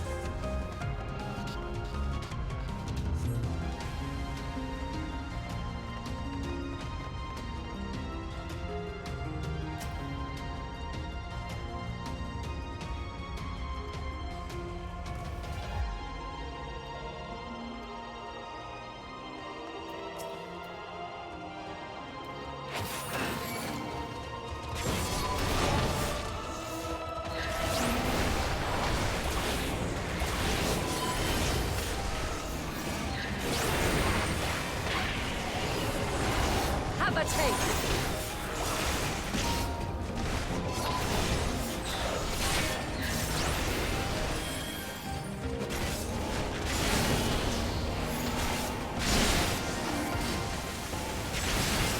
Out of my way!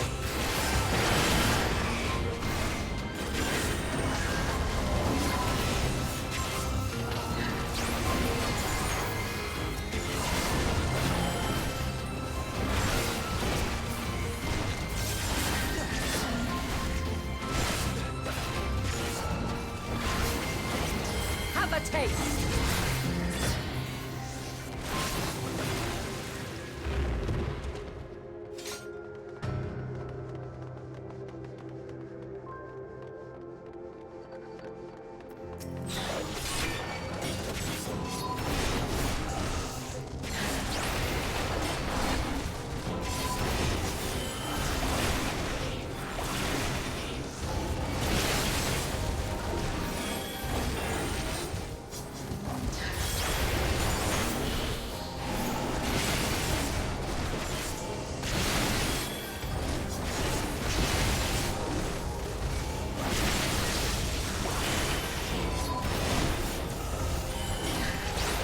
I'm not entirely useless.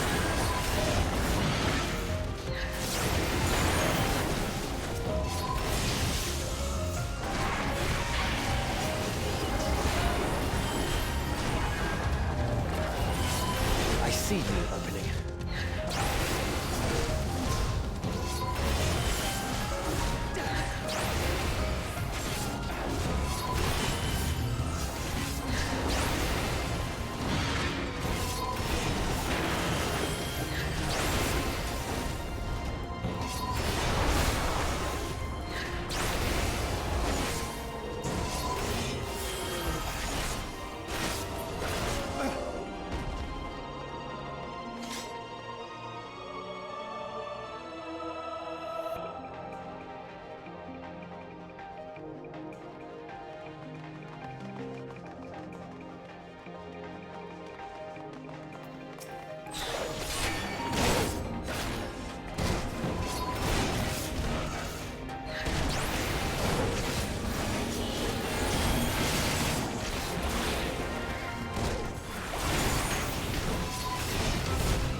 I see you opening.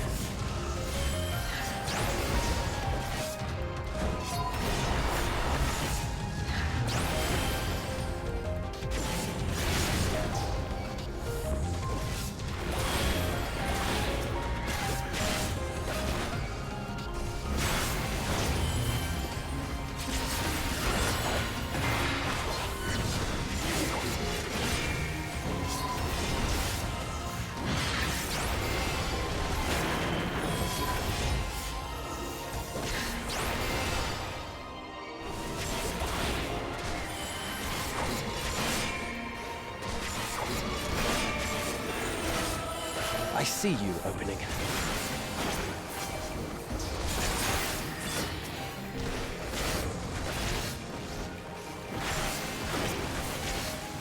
Out of my way.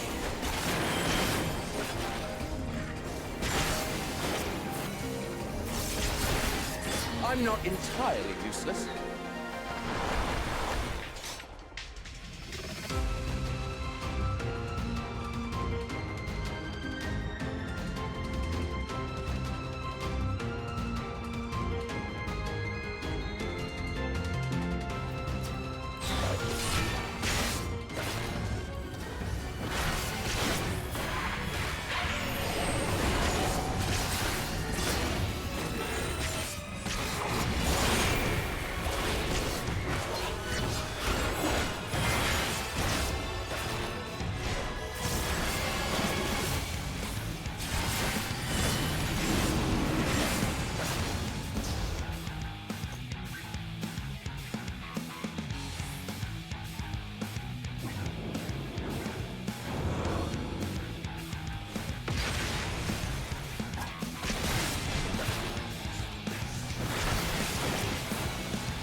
My way. Thine is the ether!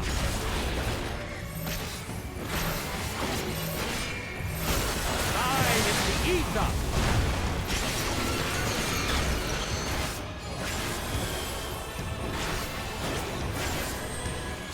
Out of my way.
see you opening.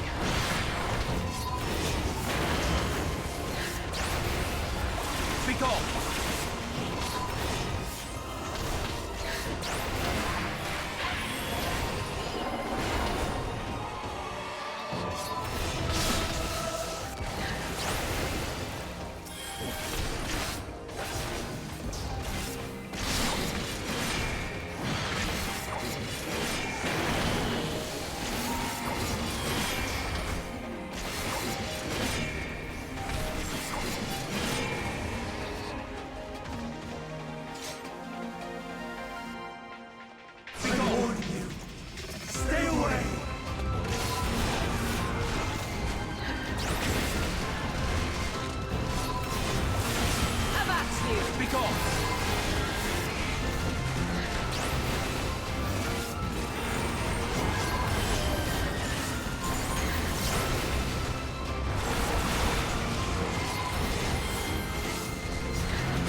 I'm not entirely useless.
I'm not entirely useless.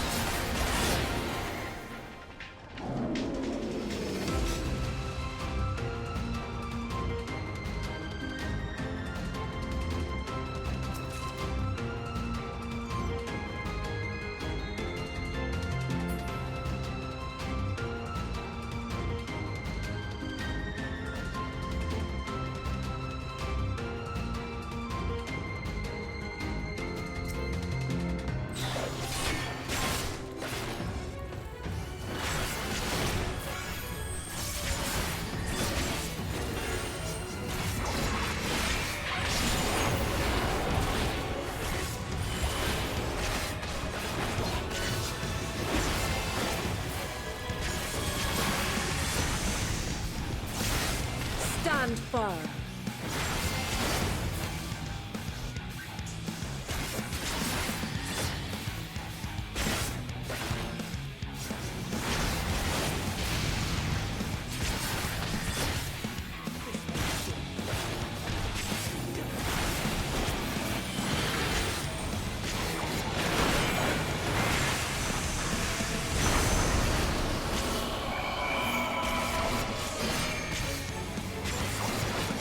Hope this works. Have at you! Out of my way!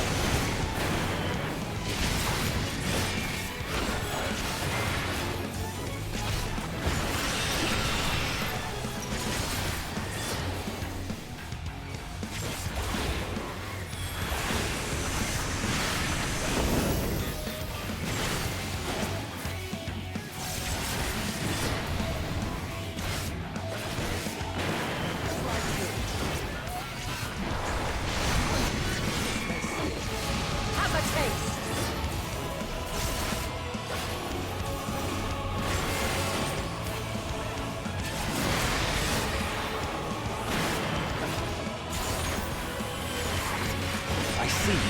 Have a taste!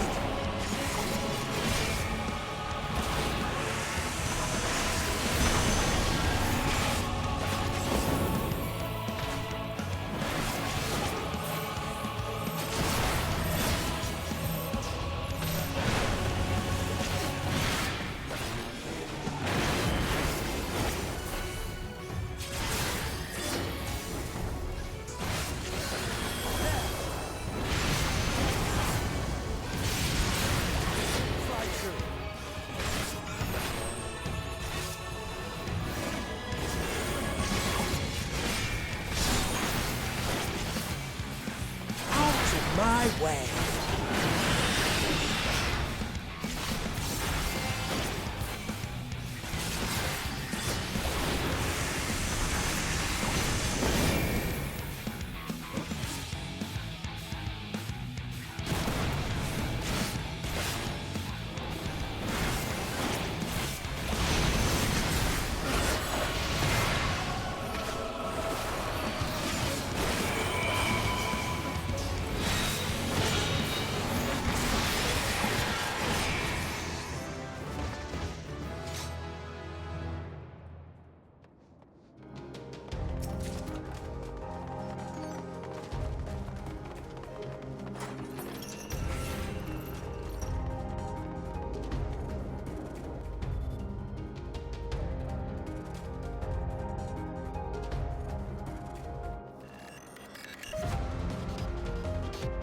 I cannot let you take Meteor.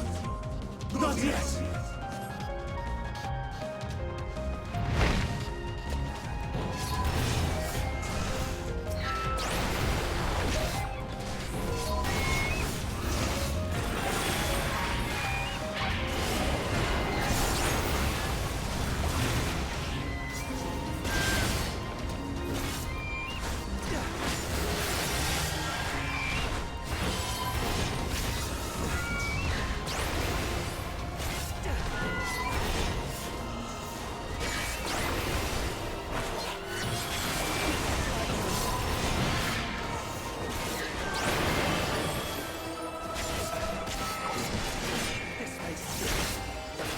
I see you opening.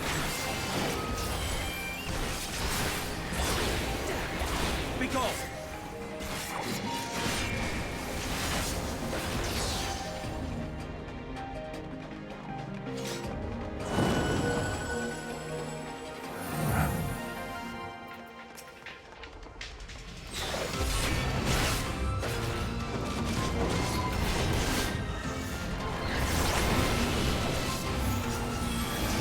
taste.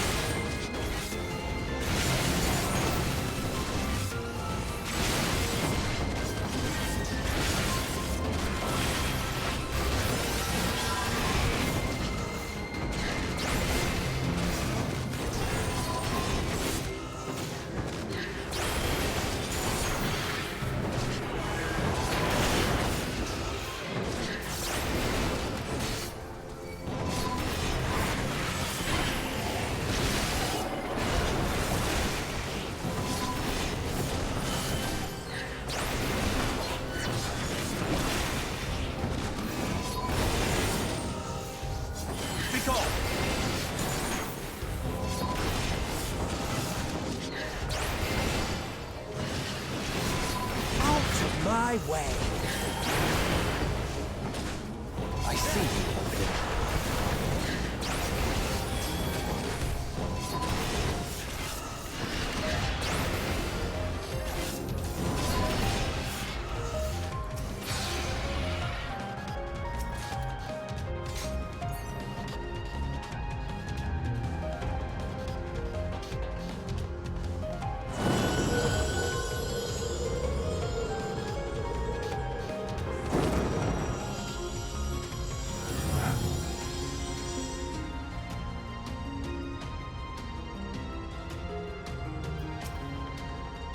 I must hear their answers before they're expunged from existence.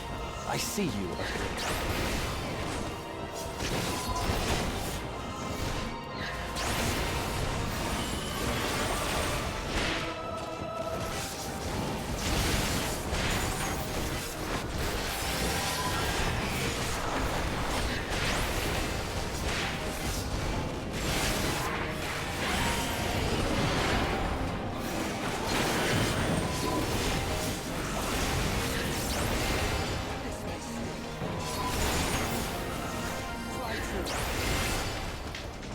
I'm not entirely useless.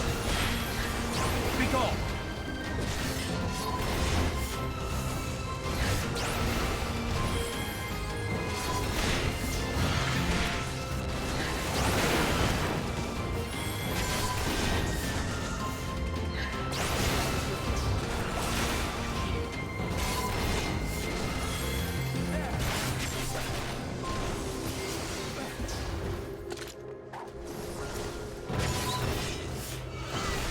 I see you over there.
So, it comes to this.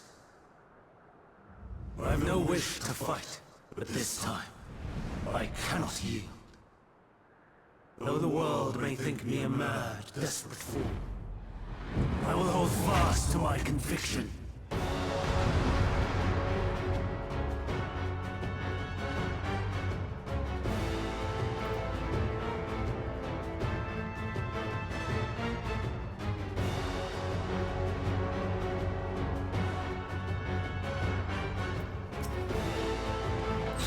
I will have the time and tranquility I require. I see you opening. Lust and gale, gather to me!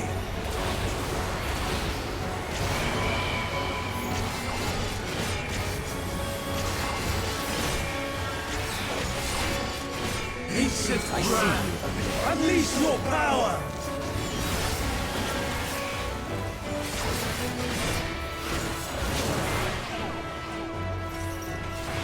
Dancing winds, pierce my foe!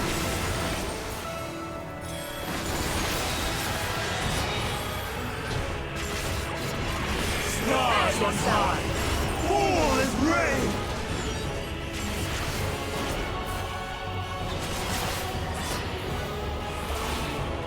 I see you opening.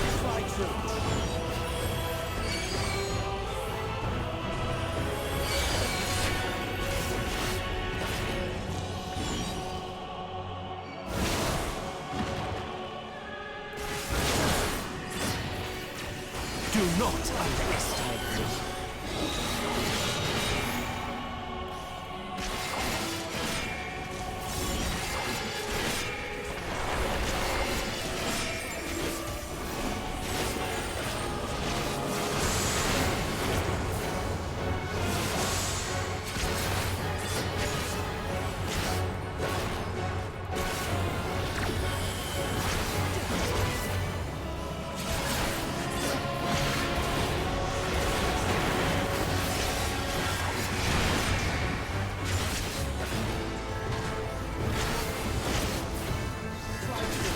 Streams of ether!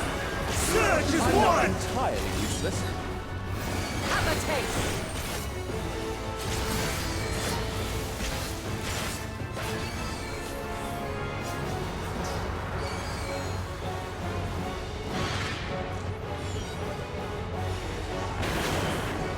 Have a taste!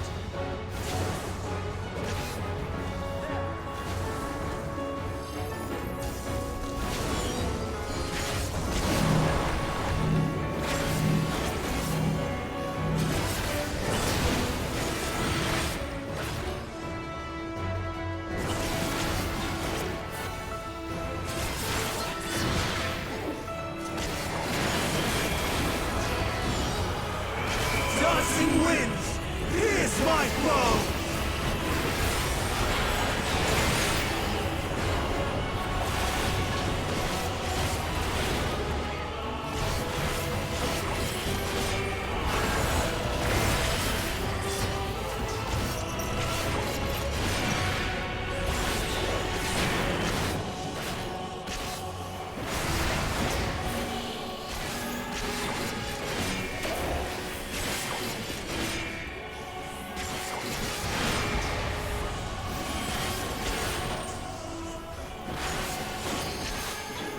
Stars on high, all is rain!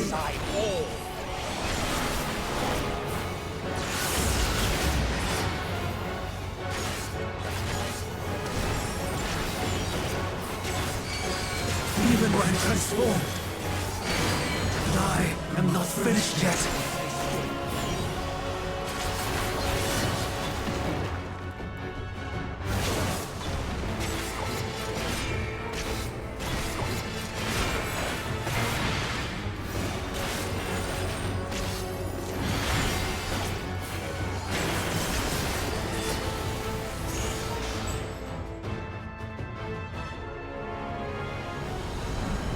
No! My power!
It's over, Hermes.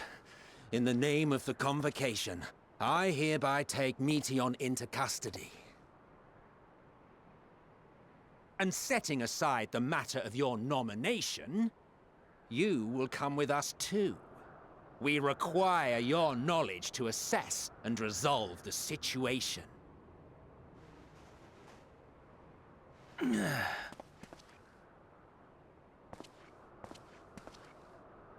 Meteion, I am so sorry. Would that I could have listened to your report in full. Reflected upon its meaning and conveyed it to others, that they might reconsider their chosen course. But I have failed, and that wish will never be realized. However, ere our fates become the province of others, I bid you tell me just one thing. Was there happiness in those distant stars? Was there a reason for living?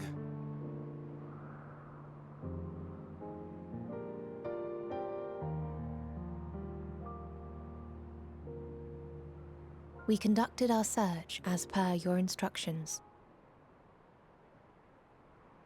We scoured historical records, communed with the spirits of the deceased, heard the final testaments of the dying, welcomed their shadowed hearts into our own. One race had striven to create a world bereft of animosity. They renounced relationships to avoid interpersonal strife, and in so doing brought about societal collapse. One race had renounced war and devoted itself to the enrichment of its people. They were conquered. Though they destroyed the enemy in reprisal, they could not regain their former glory. One race had concluded that finite time was the root of all woes. Aspiring to shatter its shackles, they went in search of infinity. They discovered nothing is infinite, and that neither time or death can be cheated. Disillusioned, they gave up on the future and themselves. One race had discarded all things that gave rise to sorrow, hoping to have only joy. They found joy lost its savor in the absence of sorrow, and lost their will to live. Though worlds apart, these peoples shared a belief.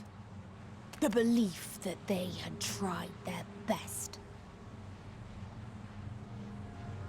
That they had tried to fulfill their potential with every step and success.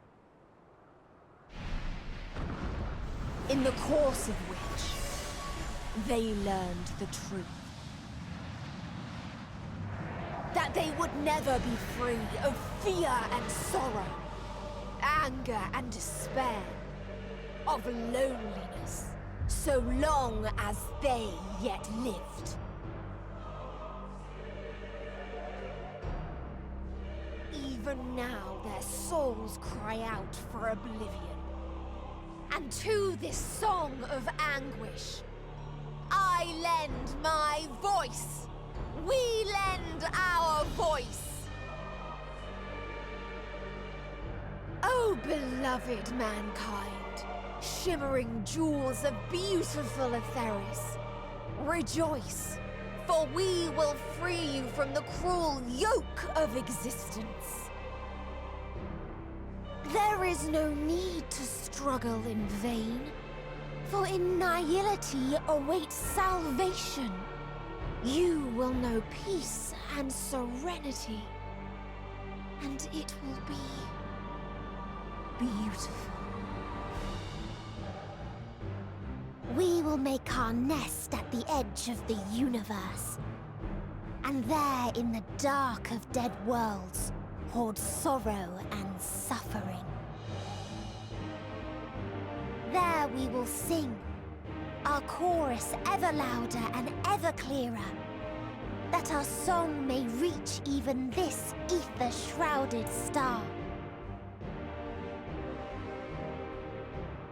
Such is the answer we have found in the stars. Such is the gift we now offer to Ktisis.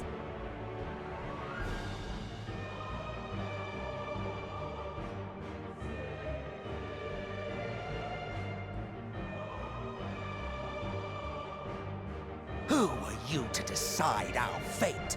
To decree we live or die?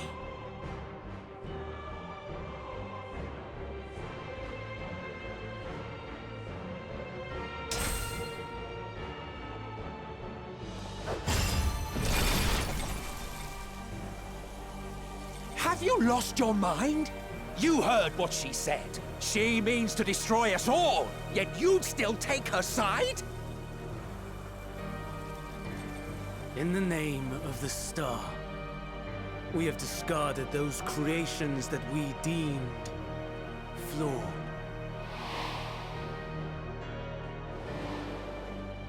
If we ourselves are flawed, does it not stand to reason that we too should be discarded? That is sophistry, and you know it! Perhaps it is. Perhaps I am wrong. But who is to say that you are right?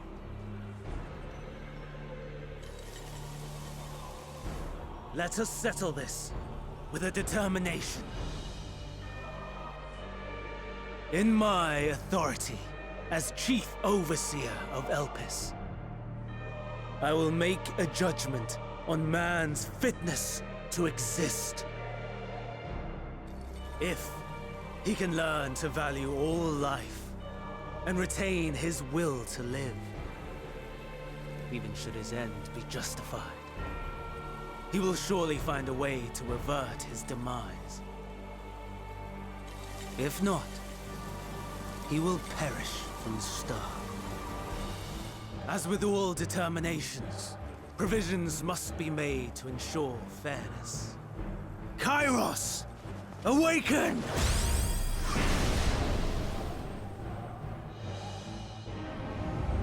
Memory reconfiguration system Kairos activated. Awaiting instruction. Command. Universal memory alteration. Target area. Ktisis Hyperboreia. Starting point. Arrival of MSQ of the convocation at Propylion. Endpoint. The present. Erase the memories of all events and replace with a vague recollection of the following. I was here, preparing to demonstrate the functionality of Kairos to MSQ and Ktisis. Meteon's shared consciousness became unstable.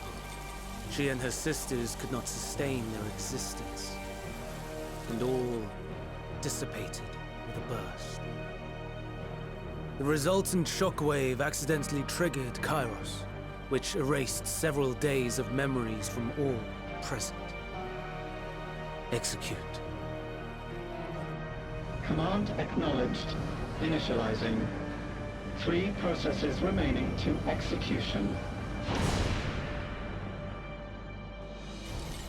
Bravo. I dare say one would be hard-pressed to make it fairer. Everything that you told us, everything that has happened, the fact we've even met, it will all be gone.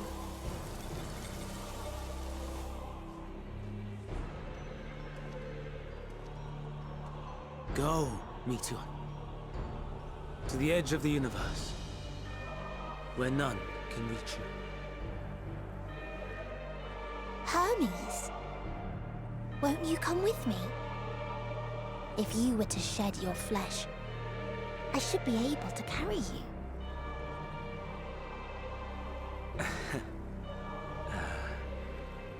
I will remain. As a man, I will oppose the oblivion you bring. Silly fool. Had you said yes, I would have granted you the gentlest end.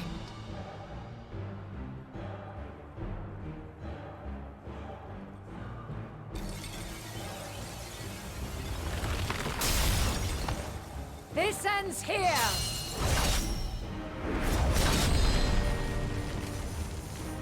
Fly, Meteor!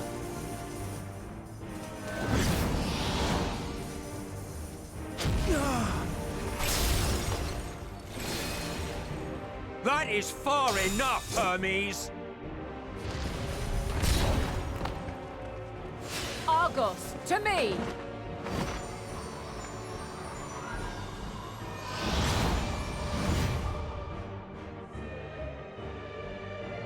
First process complete. 2 remaining to execution of memory reconfiguration. As if we needed more pressure. No matter what, you cannot forget what happened today. For it is the key to saving your future. Your world. This fight is our fight. What comes after, our problem to contend with. Not yours. No. Your own struggle awaits. And no one else can take your place. You must flee this place with your memories intact. And I will see that you do. Now then, where is it? There you are, my little confluence.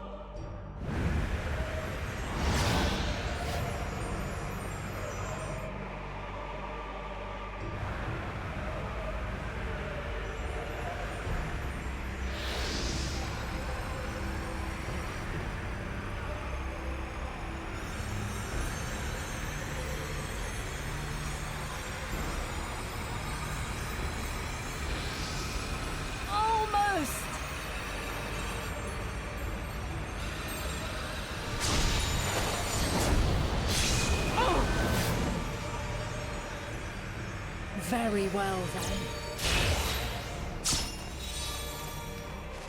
You may elude us this day, but not forever.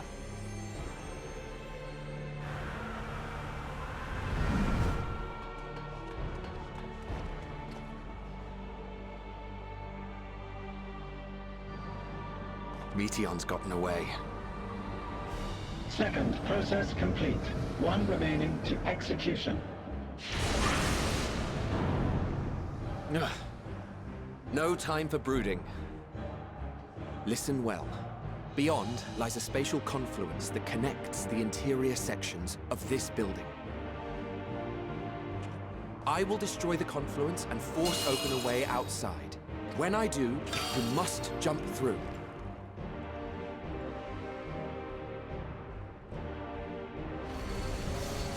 I cannot tell you how sorry I am. But neither can I let you escape!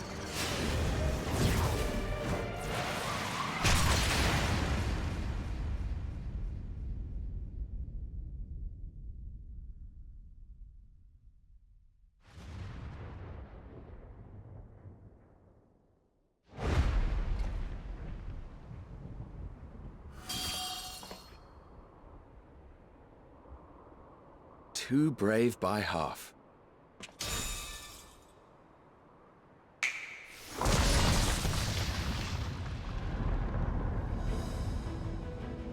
Exemplary work, as always, MSQ. What? But how? I thought the confluence was... over... Over there?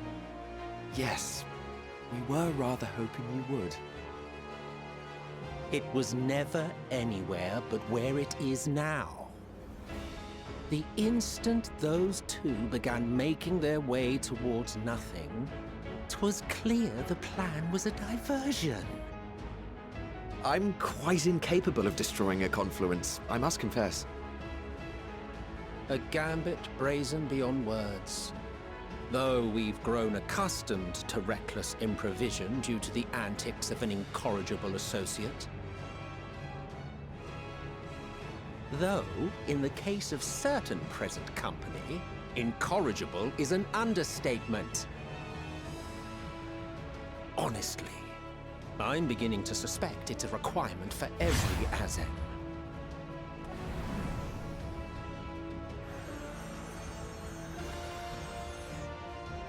There's no time! Quickly! Even now, I do not believe your tale. I would not suffer us to walk such a wretched path.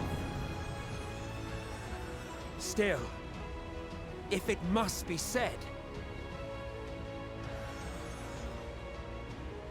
do not squander it. The legacy I leave you.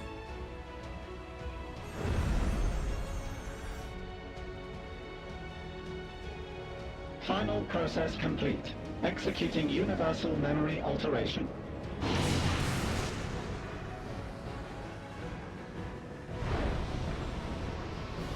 Go, Argos!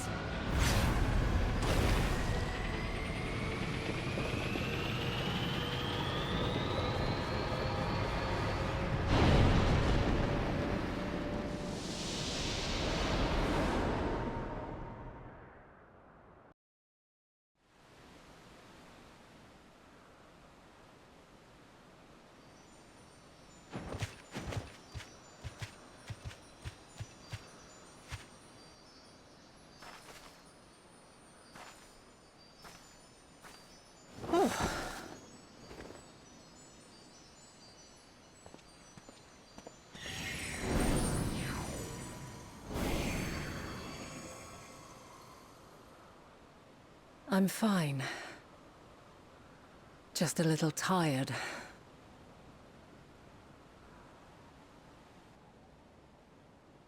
Can it be true? Are we the only ones left who see beauty in the world? In life? Are the stars above no more than husks of fallen civilizations?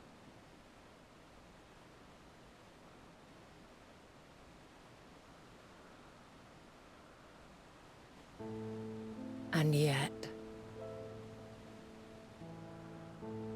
I feel her.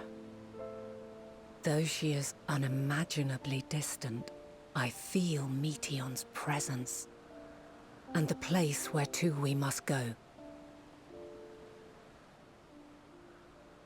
Ere she made good her escape, I placed an enchantment upon her, one which allows us to follow her trail.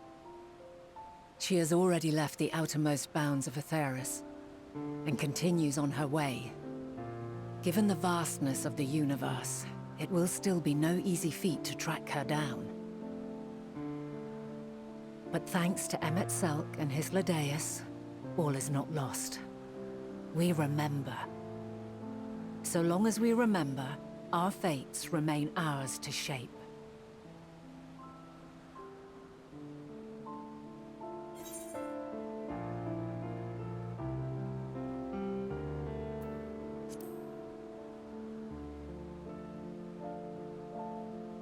What indeed? Let us begin by ascertaining the situation at Ktisis Hyperboreia, where the others should still be.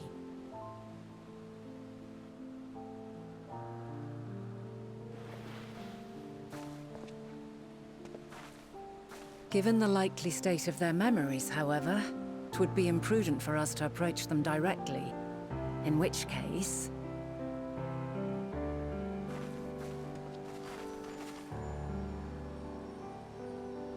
I am sorry, my friend. I've asked much of you this day. But may I trouble you one last time?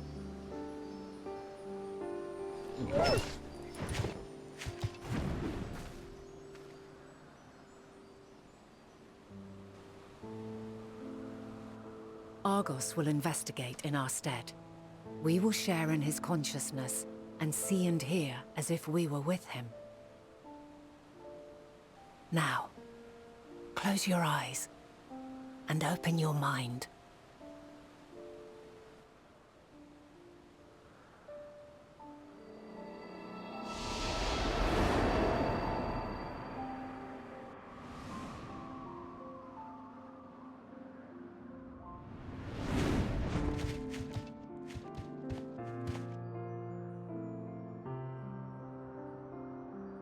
Thank goodness you are unharmed. Unharmed? There is a gaping hole in my memories. I can scarcely remember arriving here in Elpis. Forgive me. I was preparing to demonstrate the functionality of Kairos to our guests.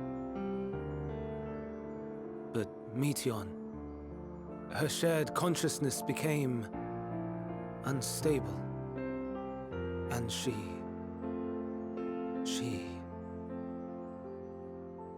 So, that's what prompted the state of alert. And when you went to investigate, you were caught in Kairos's accidental operation. So it would seem. It's all a blur to me. Such an unfortunate accident. Oh, and what of Venar and your other companion? You went inside together, as I recall. We did?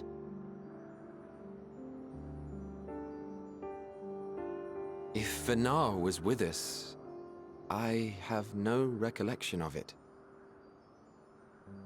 But that there is her familiar, is it not? The fellow seems happy enough, so I think it's safe to assume his mistress is well.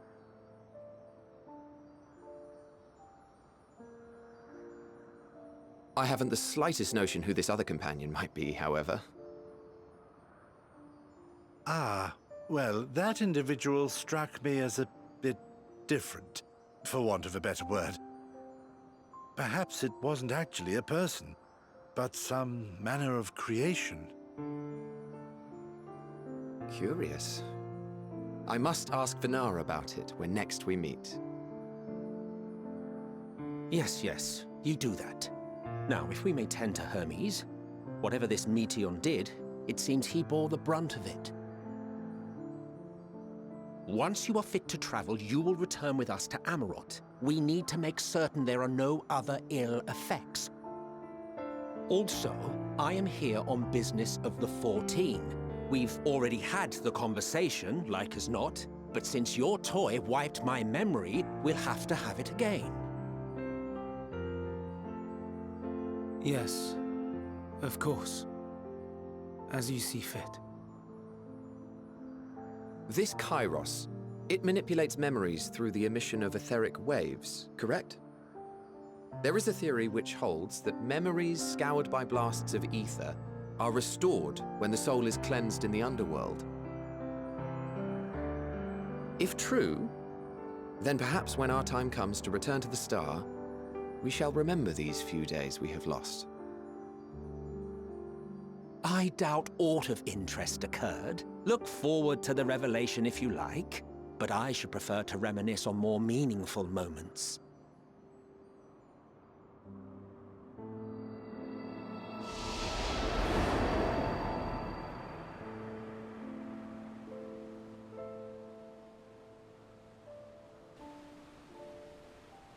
Let us rest, if only for a while. After all, you and I... oh, we still have a long, long way to go.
So, it is within. The portal that brought you hither, and will take you home.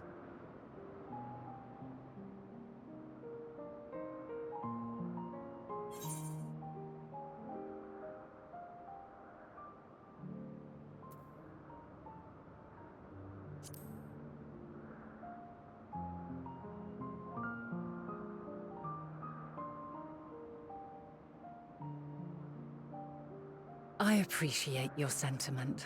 I truly do.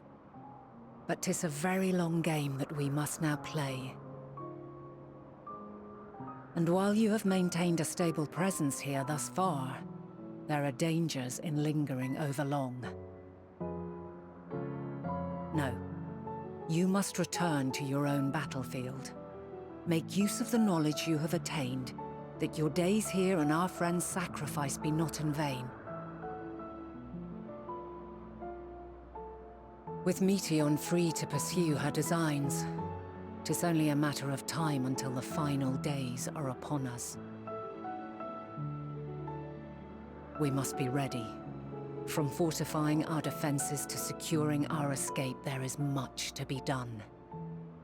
In spite of this, we cannot allow the report that set this calamity in motion to become common knowledge. Were the masses to learn the fates of the other stars, I fear the situation would spiral out of our control. I must carefully consider who can be trusted and bring them into the fold.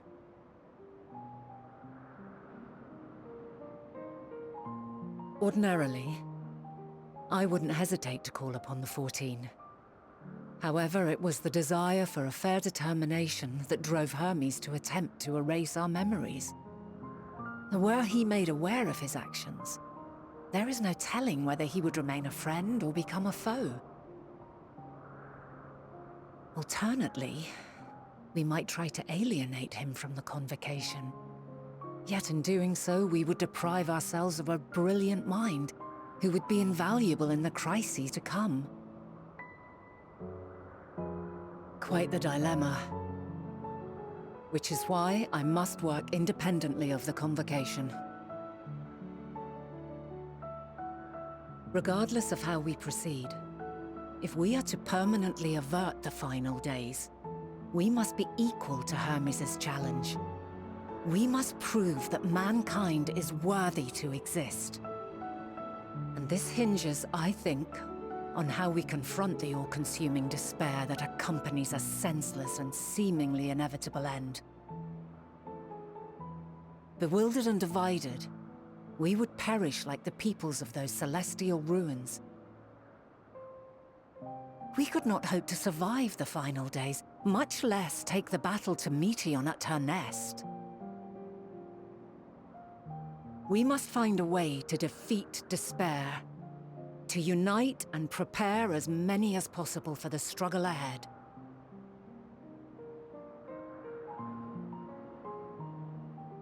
Heavy will weigh the burden of guiding this legion of souls. Yet I have faith in mankind's potential. As long as he believes in himself, there is naught he cannot achieve. So I will not give up on him, on us. You may find your world to be very different, or perhaps the erasure of our friends' memories has sown the seeds of a conjunction between us. We cannot know until the moment is at hand. So shall I strive to do my best, taking naught for granted as I walk my path.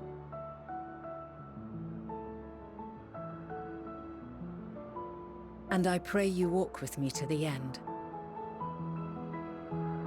As you move forward, so too will I, as will all, resolved to fight for the morrow.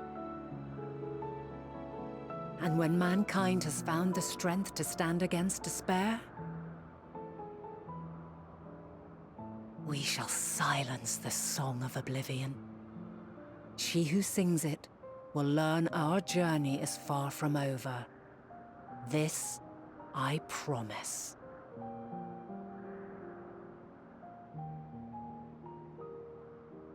Fare you well, my light of the future. Till we meet again.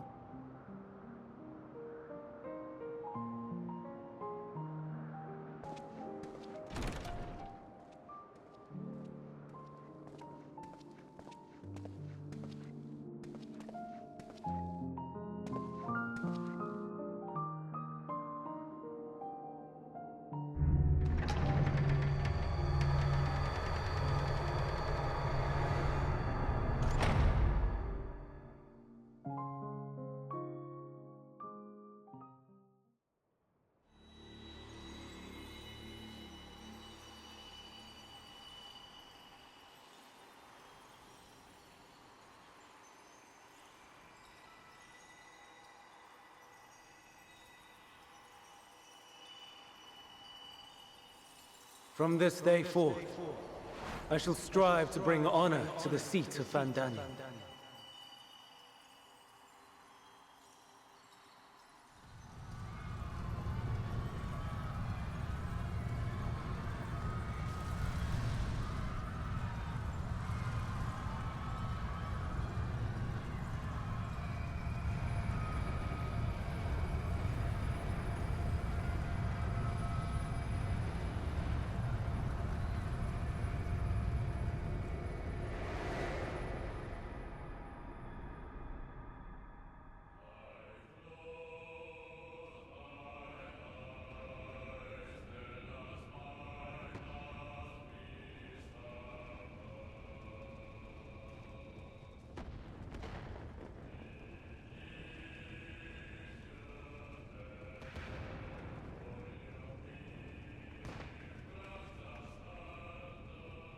Even now, I remember standing there, locked in a moment where the sky is aflame.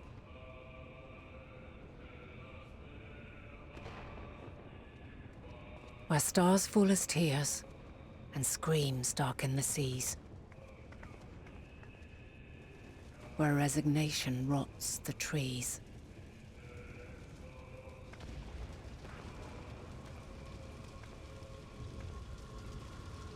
Where terror twists magics into abominations. Such is the lament of they who have gone before. The song of they who tried and failed to create a better world. The song of the end.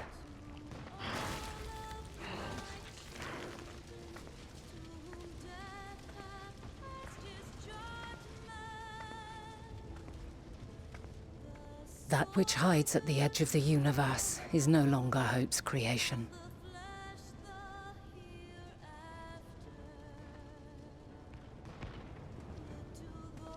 It is hopelessness incarnate.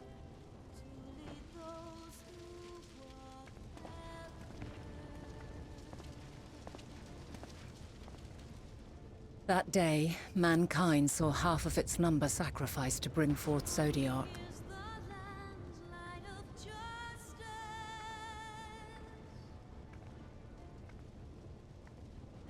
And covering the star in a shroud of ether, we forestalled the final days.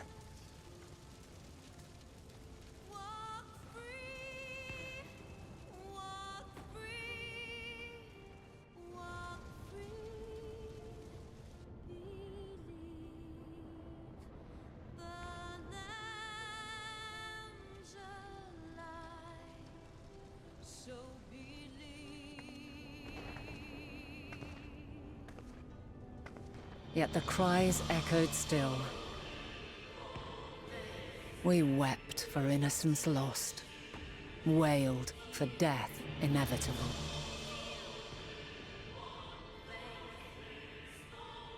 A reality too terrible to bear. And for too many who sought comfort in gilded memories of joyful days and tranquil nights.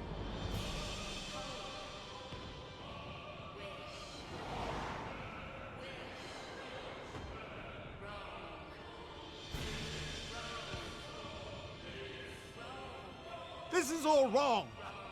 Why must we suffer so? It needn't be like this. No. There must be a way to restore things to the way they were. To reclaim the perfect paradise we once had. No, my friends. Suffering exists, and we cannot pretend otherwise. No civilization, however great, could eliminate it. If we would live, we must accept it as our constant companion. Let us not seek to forget this tragedy. Let us carry it in our hearts, that we may grow stronger and know true happiness. We can't accept it. We won't accept it. It will be ours again. A world free of sorrow. No, it will not. For there has ever been sorrow. Mankind was but spared its biting sting for a time. So please, open your eyes. To try and reclaim those lives we lost by sacrificing yet more isn't wisdom. It is weakness. No paradise is without its shadows. If we cannot accept this truth and learn from our pain, then our plight shall be repeated.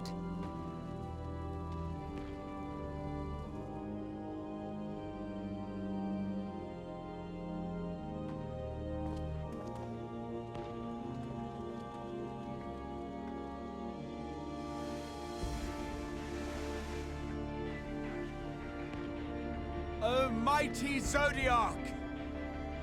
God, born of our boundless faith, we bid you, hear our prayer.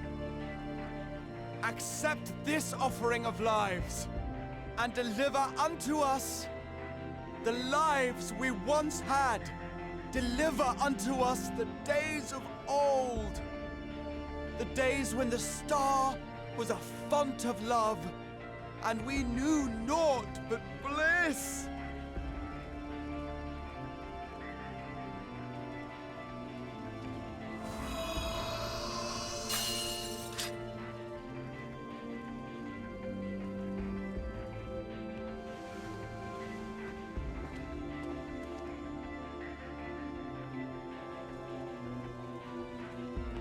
You would destroy it? Our beautiful world?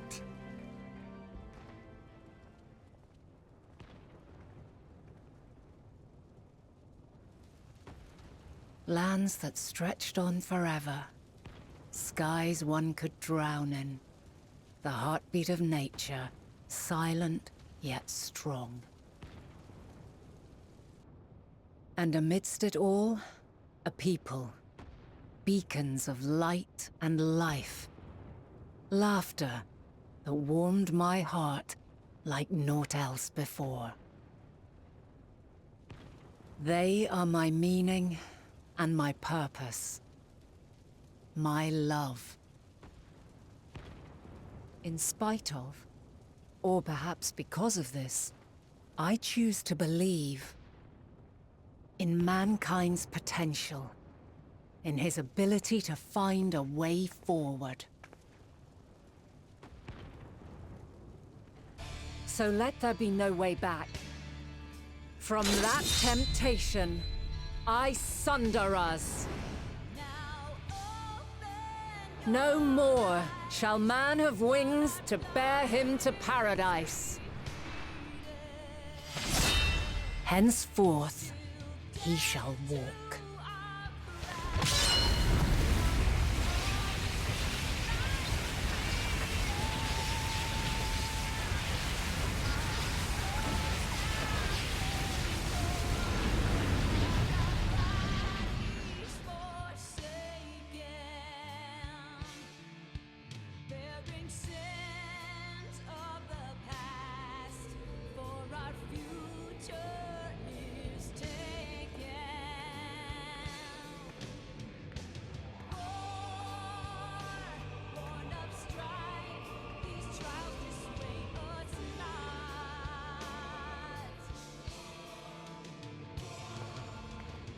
All is excruciating pain. I breathe fire and torment.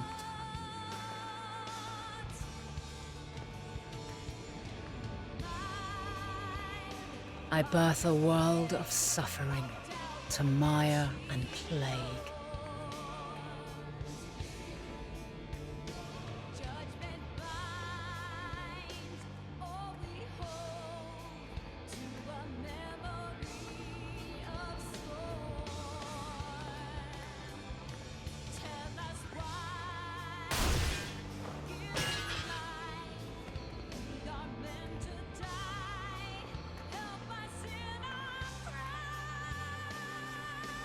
In one fleeting moment, lives come and go, ever moving towards the unknown. And in that fleeting moment, they cry for the answer to the question. Why, given life, are they meant to suffer, to die?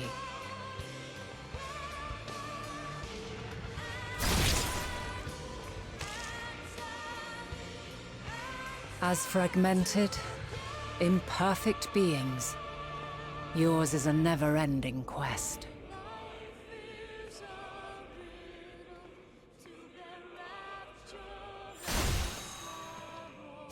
A quest to find your purpose, knowing your end is assured.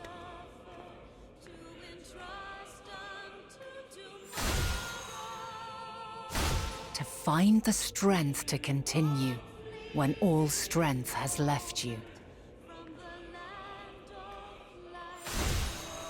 To find joy, even as darkness descends.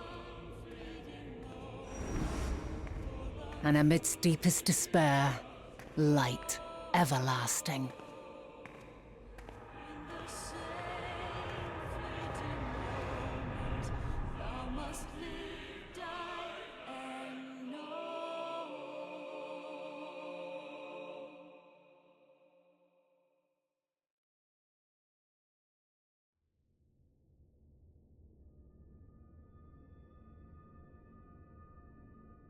A conjunction has begun to form, an intertwining of your time and mine.